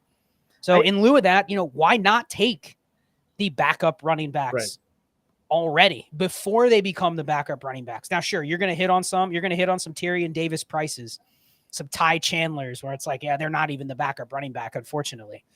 But I'd much rather take that than just load up on every single receiver in this range, because if I need to use them, the hit from Chase Brown is higher than probably one of these running backs. So that it's just a theory. It's a team building thing. In the moment, you're going to prefer your guys a lot of times, but just from a macro view, running backs over receivers, unless they get top 40, top 50 draft capital. Otherwise, you have to make very, very specific exceptions for profiles in there. And it's an opportunity thing too. Like with running backs, like you can have a guy that's just like whoever, and I'll tell you that the decision I made today, I was deciding between Puka Nacua, who I don't think we're going to talk about. We may or may not. I don't know. I was deciding between Puka Nacua on a team I already had a lot of receivers on, or this is a rookie free agent draft. Chase Edmonds was out there. And I'm like, okay, well, I kind of like Nacua given what the Rams' current receivers are like, but he was a late day 3 pick. Sure, he could hit. He could be the outlier, as you pointed out, or I could get this guy in Chase Edmonds, who, yeah, I know what he is. He's a known value, but as of right now, he's the backup in Tampa. And if he goes to the season as the backup in Tampa, and Rachaad White gets hurt at all of a sudden I can start Edmonds that week as a flex at worst, maybe as a second running back, and all of a sudden I've cashed in on the value of taking him in the 6th or 7th round or whatever it was in my rookie draft, as opposed to Puka Nacua, who I might have to cut before the season starts just to get to that point. So thank you in advance, unless Nacua, of course, turns out to be an all-pro this year. Then I hate you forever, Scott Connor. Well, and you know what the real dirty truth is about the receivers that you're talking about? And Nacua is a major exception because he was even later than some of the ones I was talking about. But even when you get into the round 3, round 4 guys, if you're playing, especially like a portfolio of dynasty leagues, here's the dirty secret about the dynasty community at large. When a guy like Amon-Ra St. Brown or Terry McLaurin has a good rookie year, what do they face going into the offseason, Balky? Man, they didn't get the capital. Everyone should be selling them at that point. You know, like if I can now get a first rounder for Amon-Ra St. Brown, well, I should sell him because the math says you probably don't want to bet on those guys long term. So you get this like rebound effect on the market to where, I use the example from 2021. Amon-Ra St. Brown was a 4th round pick, right? He had a great rookie year, 80 catches, 900 yards, but there were still people that were going, man, 4th round pick, not athletic, slot receiver only. Not that he's not good. Well, I think if you do what he did his rookie year, you're a good player.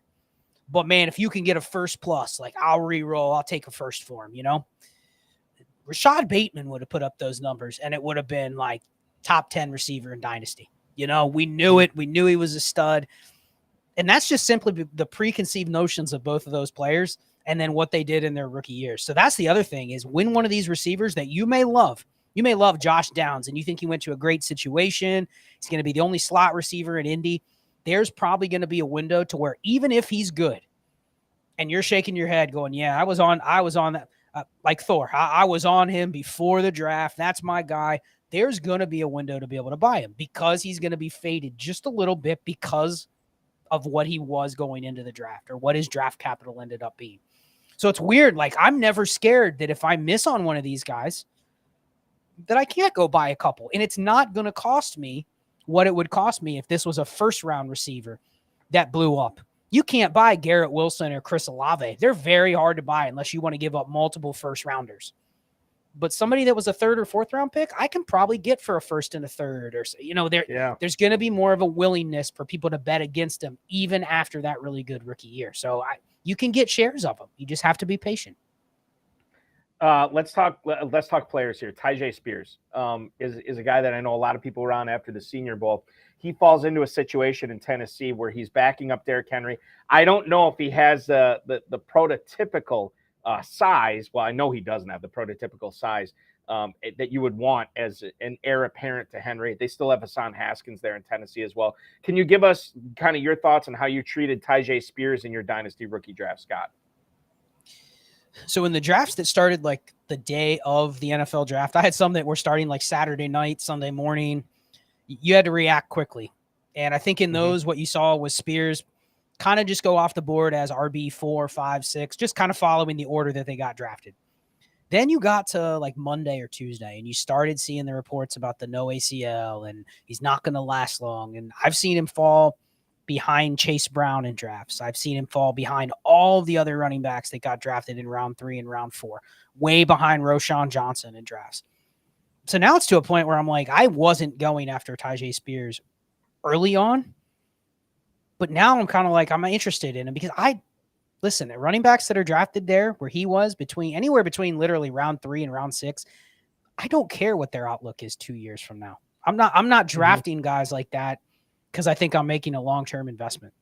That's another one of those fallacies. Like, I don't care if the guy's going to play past his first contract because I'm literally drafting a filler. I hope he ends up, best case scenario, he is a guy like, say, Darrell Henderson, where he gives me multiple years of, okay, he's viable in the spot that he is, but I don't really expect much more than that. So with that, like, I'm kind of back in on Tyjae Spears now, despite any of the medical stuff. He has, he probably has outs to where some other running backs don't.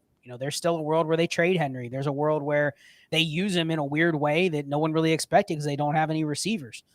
So I'm in on him relative to some of the other guys. I mean, I'm in on him over like Roshan Johnson or Chase Brown at their cost because those guys are going – Roshan Johnson's going a round higher than him in some drafts.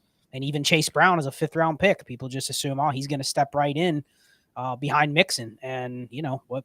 I'm a Bengals fan. I think there's a really good shot the Bengals just bring in another body. And they go, we don't have enough here.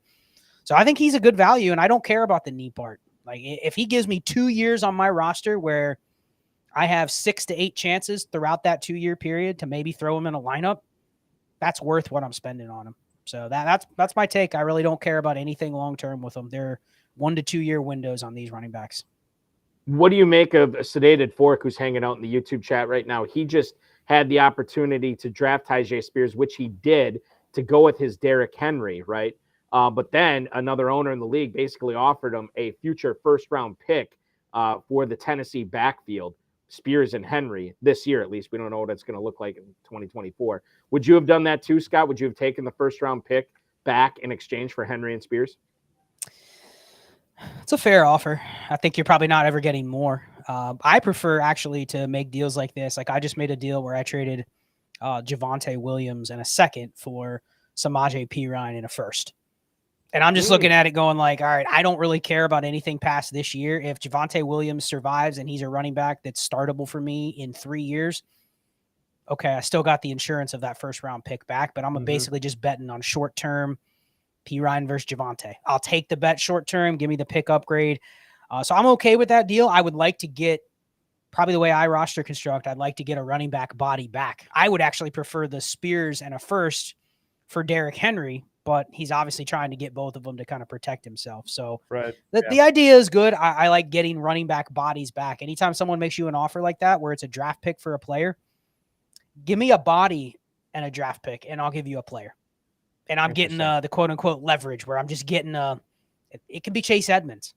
You know, as long as I have the roster capacity to roster him, give me more of those just to collect, especially in May. We don't know how these backfields are going to shake out. Half of them could be crazy by the time we get to the season. So that'd be the only thing. Counter with a body back. And you talk about, you know, filler, you know, having these running backs in your roster. Like, you can go to like a Greasy Spoon or like some diner or whatever and get like spaghetti and meatballs or some kind of meatloaf or whatever. And you know what? You can still really enjoy that meatloaf or the spaghetti and meatballs, even knowing that they put some filler in that meat, right? And it can still be good. And I think that's the good thing about understanding in managing a dynasty roster, Scott. Not every player has to have this massive upside where you're like, well, look what he could be and look what his ceiling is. Like, if you want to consistently win in dynasty, yeah, you're going to need those top 30 players on your team, but getting filler is still important, especially at the backup running back conversation. It doesn't look great on paper, but when you actually play it out on the field and you have those guys to deploy the certain weeks and windows during the season, that's how you win. Yeah, and I'll give a shout out to one of your prior co-hosts, Jordan McNamara, and he'll talk about this. He goes, when you get to the offseason and you have a roster full of the Samaje Perines and Latavius Murrays, and like, you don't have the sexy team that everyone wants to trade with, you just kind of got to ride out the process till we get to where it matters to have pieces of all these backfields. Then your roster is viable. But it is a macro approach. You do have to accept that, you know, you are not going to have a lot of trade viable pieces on your team, pieces that Balky might want from my team. But when he looks at buying my Chuba Hubbard, you're going to go, oh man, that guy's not really worth much. He's just a, you know, backup / third string running back. I give you 2/4, you know, and I'm sitting here going like, it's not horrible to get some capital for some of those guys sometimes, but you have to pay a little more to buy them off my team because it's denting the master plan that I've created with the roster construction in the first place. So that's the only downside is, you know, you're not going to have all the players everybody wants when we get to the non-point scoring season. How did you, and I believe, I could be wrong and I don't want to misspeak, but I feel like you and I were in a Kentucky KFFSC league together drafting on Super Bowl Sunday. And I feel like you took Zach Evans in that league. This was a redraft league, but I want to get your thoughts on Zach Evans pre-NFL draft. What did you think about him? And now that he's in Los Angeles behind Cam Akers, is he also behind Kyron Williams there? Can you give us your thoughts on Zach Evans for 2023? Yeah, so pre-draft, I'm somebody that's a very data-driven player, so I try to listen to people like Thor and Ray GQ. Shout out to Ray Garvin, who runs Destination Devy, where I do all of my Dynasty content. You know, he's one of the guys that I trust when it comes to watching players, you know, trust when it comes to actually watching players and what they can actually do. And his perspective on Zach Evans he did a film session on Zach Evans, and he wasn't the only one that's talked about this, but you know, he wasn't really impressed. And then when you start digging deeper into some of the data, you know, without better draft capital, and, you know, Zach Evans only weighed in at his pro day, I believe, 208 pounds. So, I mean, what is his out? He's not an early down running back. He's not a pass catching running back. There didn't really be an out for Zach Evans. So I wasn't a fan of him. Then he gets drafted in the 6th round to the Rams, and he's behind Cam Akers on what's probably a bad offense. Now, to be fair, for those that are probably going, I like Zach Evans' spot, I have to acknowledge that Zach Evans is probably a backup running back on the Rams, or at least he's going to get all the opportunity to be.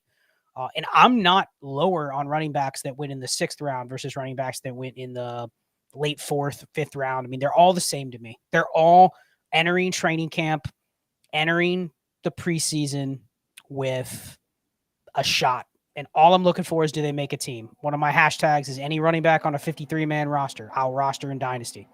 So I didn't like Zach Evans. I hated his draft capital, didn't love his landing spot, but I have to also respect there's a chance where, the Rams were pretty much done with Cam Akers, Balky, at a point, whereas you never thought he was going to play for the Rams again last year.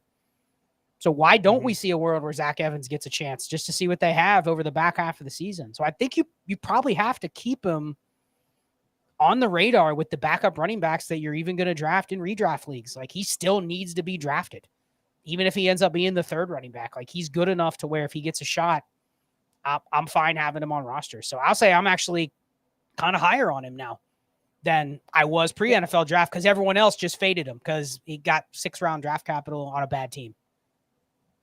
And he's going, and that's how he's being drafted in the Fantasy Pros Championship too, Scott. Running back 58 at the 1405, behind Mostert, behind Abanaconda, behind Jerome Ford. He's right ahead Kareem Hunt and Leonard Fournette, 2 guys that are not on teams currently right now. So that's what you're looking at with Zach Evans. I can get on board with that for sure. I'll tell you what. We've been talking a lot about Dynasty Fantasy Football here. And remember, you can register for Dynasty Startup Drafts at myffpc.com from the $100 level all the way up to $5,000.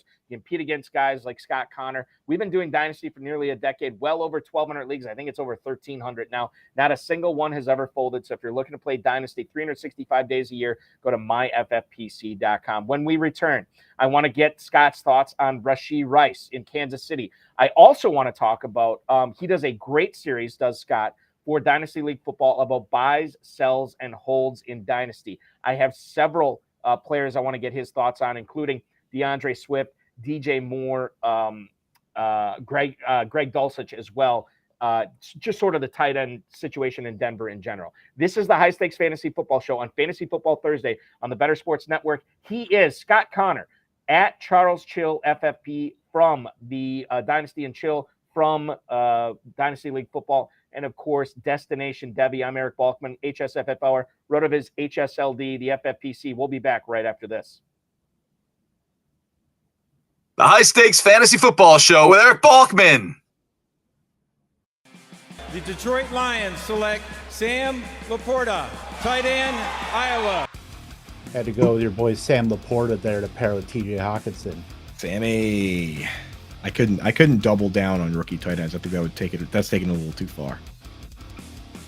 This could be one of the most exciting rookie tight end classes in a while, just based on the archetypes of these guys, of the Dalton Kincaids and the Sam LaPortas.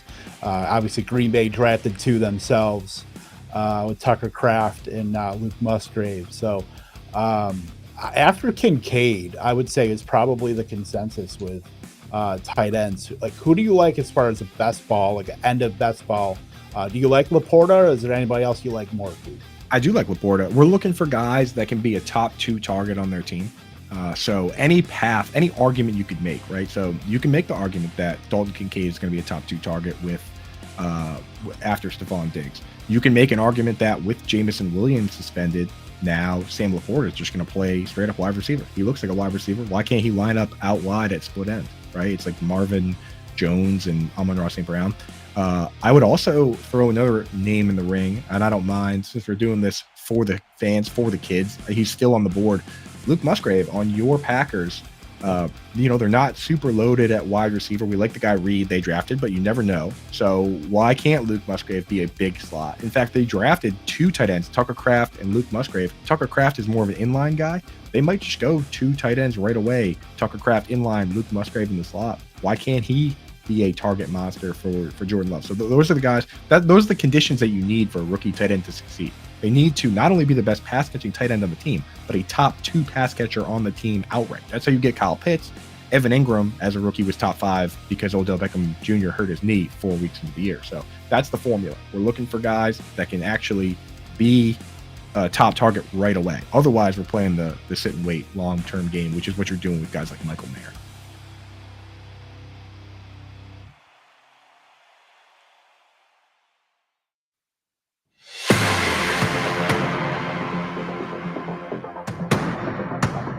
Stakes Fantasy Football Show on Better Sports Network.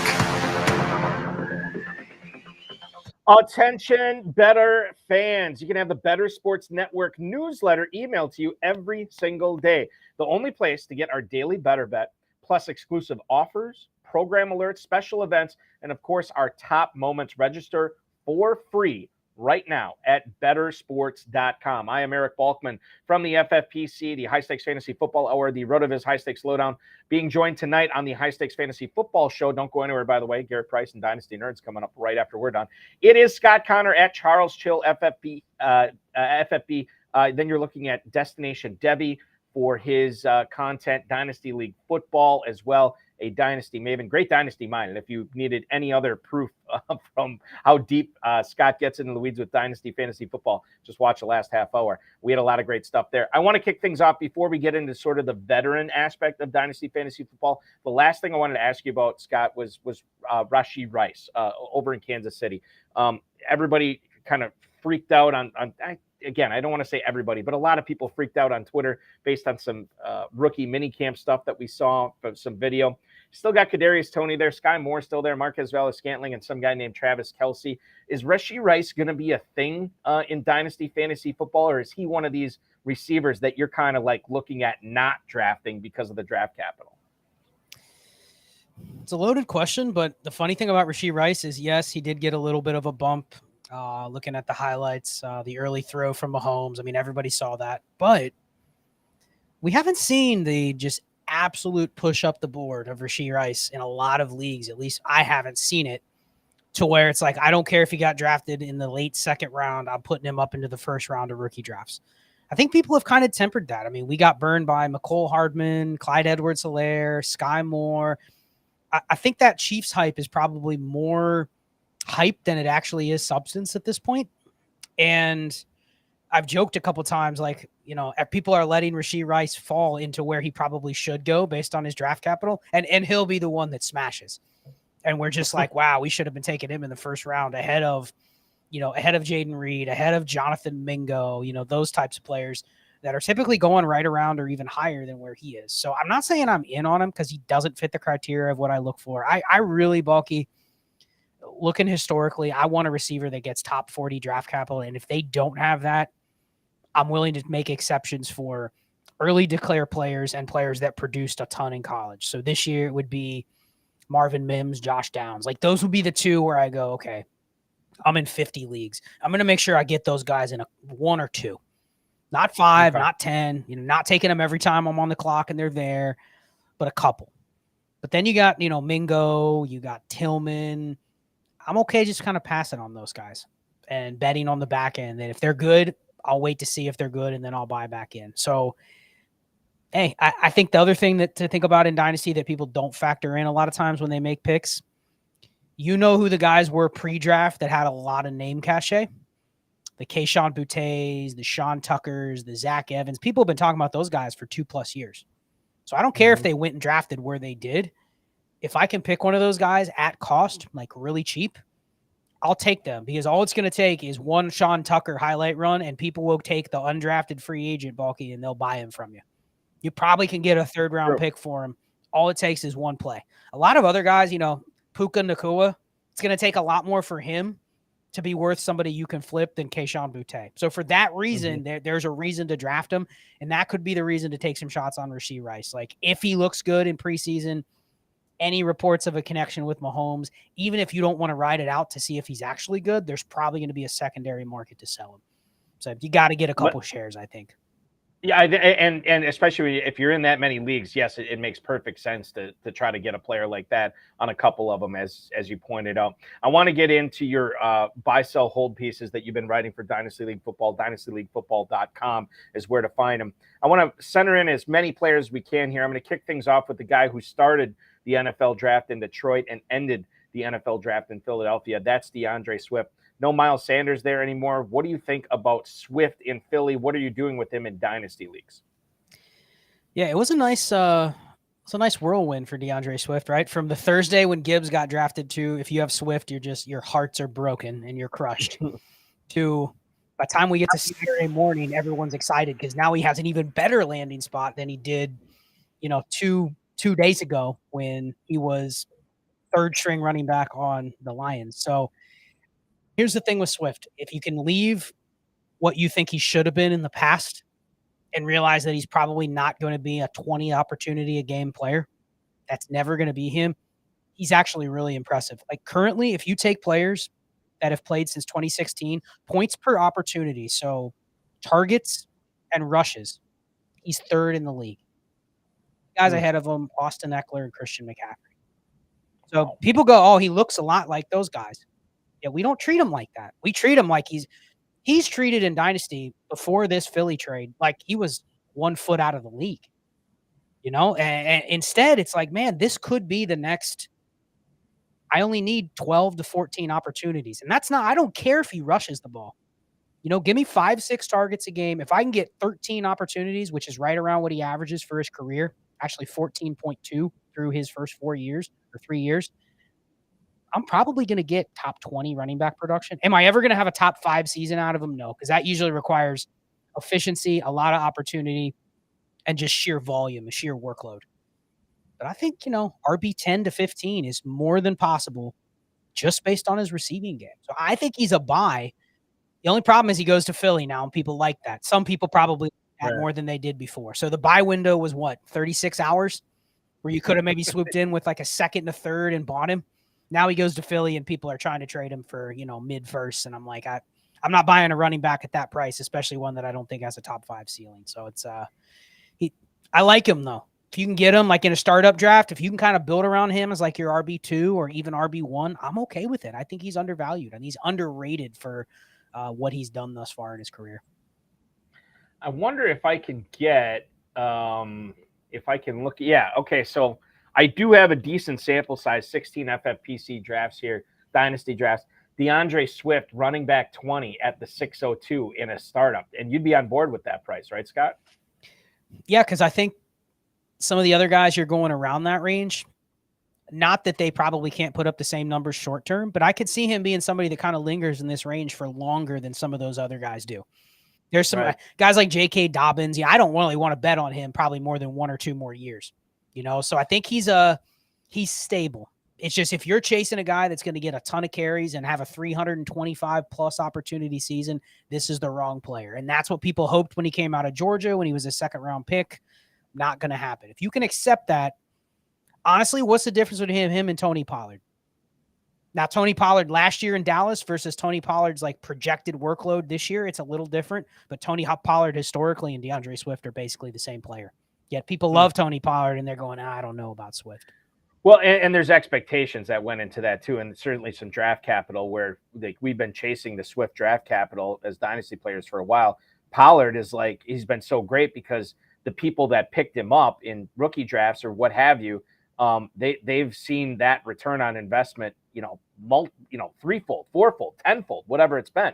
And that's the difference, right? Because we're disappointed in Swift because of expectations based on NFL draft capital, and we're pleased as punch with Pollard. And that goes into it, like you can exploit that in Dynasty leagues too.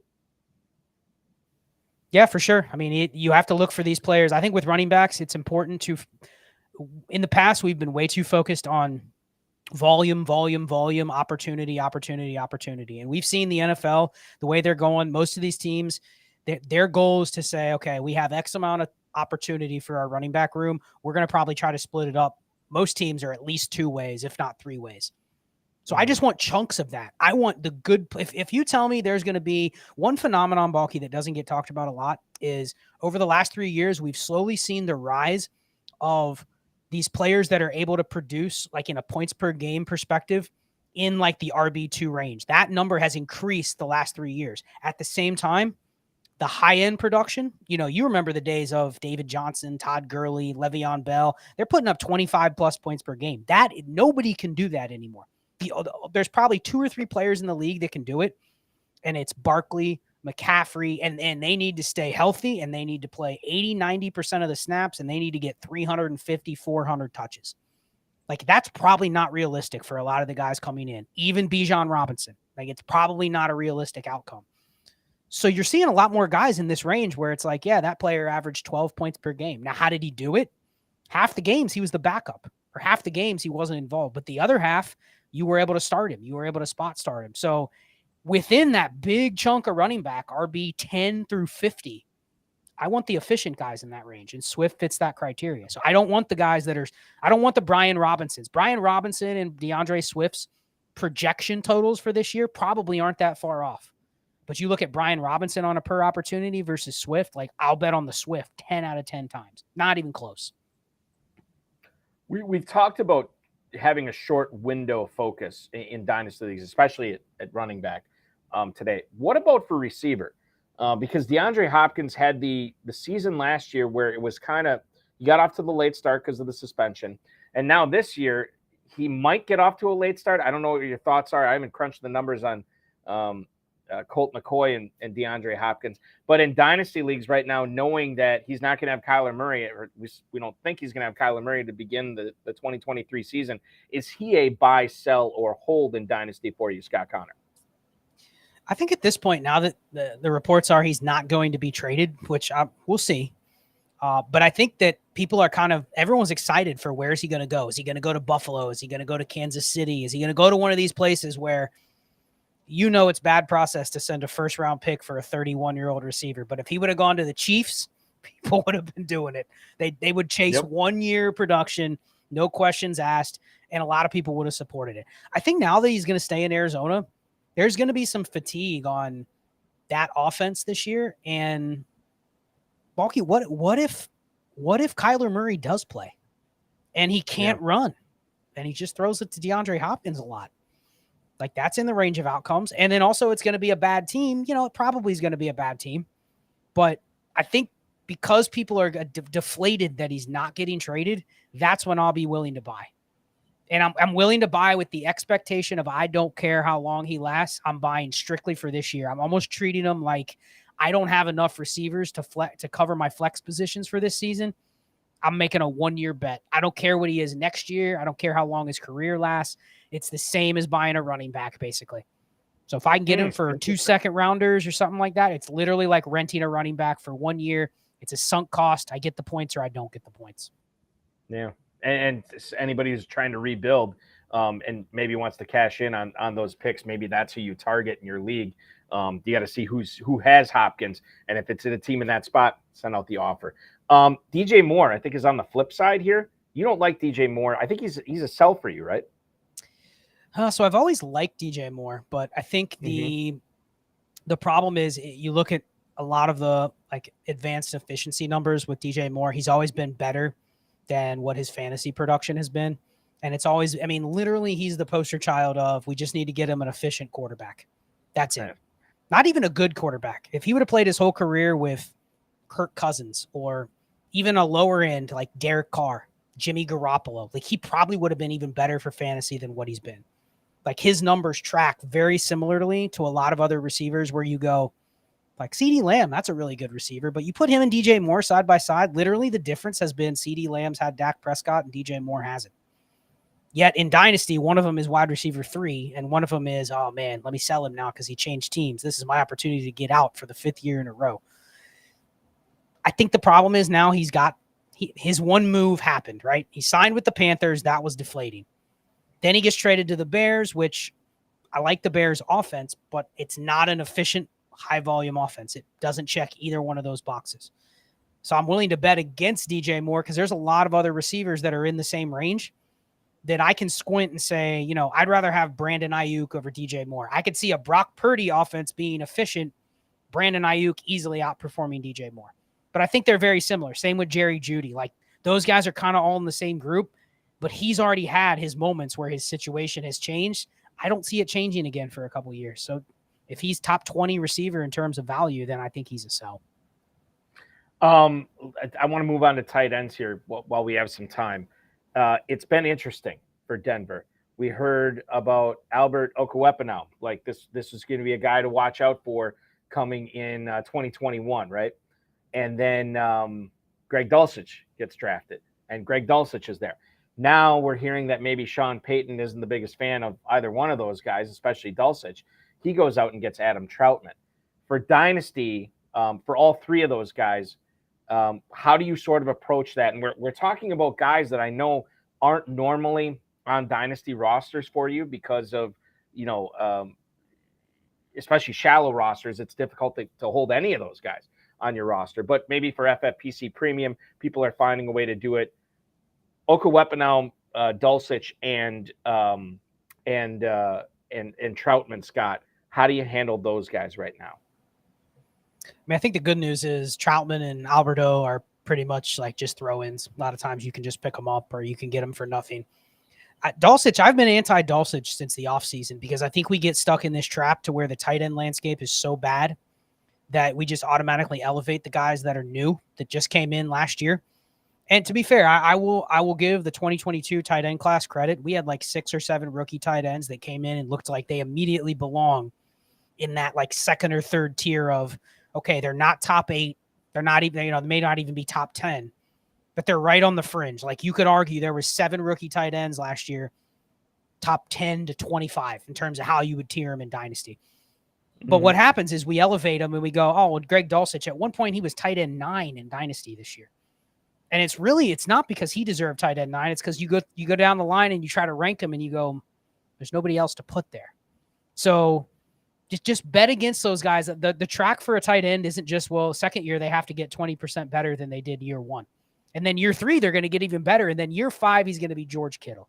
Like, that's not how it works. We've seen a ton of guys come in, they flash, but then they just kind of level off and they either settle in that, like, their streamable range or they fade out. But rarely do they rise up to the level where it's like, this is a true difference maker. So Dulcich, Chiga Okonkwo is another one. The other thing that I've heard, I'll give a shout out to Hayden Winks with Underdog, who has talked about this a bunch the last couple of days. There's a serious worry with these tweener tight ends. Sam LaPorta, Dalton Kincaid, Dulcich and Chiggy fit that. They're athletic. Most of them are. Chiga Okonkwo isn't really. He's fast, but that's it. They're athletic, and you hear this narrative, oh, man, they're the ones that are going to run all the routes. They're going to play out of the slot. You hear that stuff constantly. But here's the problem. Teams look at a guy like Dulcich, who's 240 pounds, or Sam LaPorta, 6'3", 244. Like a team, that is not a full-time tight end to a team. They are going to take that guy off the field a decent chunk of the game, which now means, okay, he's only playing 60% of the snaps. They better be awesome at drawing targets. Otherwise, the math just doesn't line up. So Hayden's talked about that. The reason that everyone's drafting Dalton Kincaid is he's going to play the slot for Buffalo. But I don't really want that. I want the Dawson Knox role where he's playing 80 to 90% of the snaps with Dalton Kincaid's skills. That's what you really want. The Bills go, well, we don't have that in Dawson Knox, so we drafted the other part of it with Dalton Kincaid, and we're just going to play them together. But that's not good for fantasy. And the reality is if you get the Dawson Knox usage with the Dalton Kincaid skills, you got Mark Andrews, George Kittle. Like, it's hard to find those guys. So I think we just get caught up in these athletic tight ends that are going to play this specific receiving role. Really, that's not what you want. I mean, look at Denver last year. How many tight ends did they play? And you go, why are they playing Eric Tomlinson and Eric Saubert? Give Dulcich the ball more. But that's the damned if you do, damned if you don't with these tight ends. So I think he fits that criteria. And a lot of the rookies that we're hyping up, they're coming in the league. They're not full-time tight ends. I don't want my tight end blocking, but I want my tight end out there all the time. Right. And I think Dwayne McFarland, if you know Dwayne, he's been big on this. Sure, you want a certain route run rate and stuff like that, but the biggest predictor of tight end production is just how much they play. I want the guy that's out there all the time. By accident, he's going to get some targets. By accident, he might break a play where other guy might not even be on the field. So that's my concern with Dulcich and a lot of the other guys that are coming into the league right now. I want to, as long as you mentioned Chiga Okonkwo, I want you to talk a little bit about what you think his role is going to be in that passing offense this year. And then I also want you to just give us the skinny on, Tannehill's kind of whatever. Malik Willis at this point is kind of whatever. But what about Will Levis in Dynasty League? So if you could tell us a little bit about those two Titans, Okonkwo and Levis, and how you're approaching them, again, for Dynasty Leagues. Yeah, so Chig, I've been an anti-Chig Okonkwo guy for a long time. Anybody that's used the RAS score tool, RAS.football, it's a really good tool to look at. It's exactly what it sounds like. It's RAS, relative athleticism score. And Chig Okonkwo, he is an outlier. Not saying he can't have this specialty role where essentially he's playing slot receiver. And, you've probably heard how awesome he was last year from like a yards per route run basis and a targets per route run basis. Now, those are efficiency numbers, especially the targets per route run. But we also know that targets per route run is only so good when your targets for the team in a game are super, super, super low. Who cares? Bulky, you're getting 30% market share. You're getting, I don't know, 9 targets a game, but it's only on 30 attempts. And when the team's only throwing it 22 times a game, I don't care if you're at 30%. That's not enough relative to guys where their offenses are throwing it 40 to 50 times a game. So Chig's an outlier. He's a guy, he's 6'2". There has never been a tight end that's had a top 12 season that's been 6'3" or under. And that's shocking to people. They go, oh, it doesn't matter. He'll be the outlier. I play Dynasty based on data. I'm not betting on a 6'2" tight end that's sub 240 pounds. They just drafted a tight end that is also pretty athletic, Josh Wiley, in the 5th round. 6'6", 250 with a 9 RAS score. Last year they played Austin Hooper and Jeff Swain. Like, there's always going to be 1 or 2 of those guys playing with Chiggy Okonkwo and stealing half of the snaps. So he better be the most efficient and yak monster tight end ever to probably hit anything close to what people want. So he's an outlier, not betting on it. What about Will Levis and like a super flex draft? Are you a believer? So I went to Kentucky. I love Kentucky. Huge Kentucky fan. Was kind of shocked to see Will Levis fall out of the 1st round, but looking more back at it, sounds like it was a math thing. There was only a couple teams. I've seen people. I don't know if you've seen people say Richardson would have fallen if that he wouldn't have gotten picked because there was only a couple teams that were willing to pick him. But here's the take on Levis. I think at some point he gets in there, but his draft capital doesn't predict any future opportunity for him. I think he was the perfect 2nd round pick for them because if he's not good, there's no qualms about replacing him quickly. That 2nd round draft capital they used, done so. So I don't think it really impacts their team this year. I wouldn't expect much better efficiency or volume for him, even if he gets in there. So just who wants the Titans offense? So I'm not really a fan. We are big time fans of Scott Connor, who you follow on Twitter at CharlesChillFFB, the Destination Devy, Dynasty League Football. Anything else that we could consume more Scott Connor content, Scott? Yeah, I'll give a shout out to Dynasty Trades in 5. We live stream every Tuesday night on YouTube. It is literally just trade theories, trade strategy, and trade questions for an hour and a half. Sometimes we go 2.5 hours, try to get all the questions in. We're going to be doing a marathon stream here coming up. We're going to try to go for way longer than an hour and a half, put it that way. I don't know if it's going to be 5 hours, 8 hours, but yeah, that show has grown a ton. Every Tuesday night we live stream 8:30 on YouTube. Check that out if you like Dynasty talk and just literally anything in all Dynasty. If you like this show, you'll definitely like that. Scott, thank you so much, man. I appreciate it, dude. We'll do this again sometime real soon. Appreciate you, Balky. Thor Nystrom, Scott Connor, and producer Anthony Rivera deserve some shout-outs tonight. I'll give them all 3 of them right now. Thank you so much. We're back 7-6 Central next Thursday with Tom Strachan from Fantasy Pros, straight out of the UK. We're going to talk with him about the Fantasy Pros Championship. Remember to check out myffpc.com, not only for the Fantasy Pros Championship and the FFPC main event, 2 contests where you can win a $1 million grand prize, but the best ball tournament, the Superflex best ball tournament, and of course, Dynasty startups going on there as well. $5 fantasy football on myffpc.com. Garrett Price and Dynasty Nerds are up next. Thanks for watching.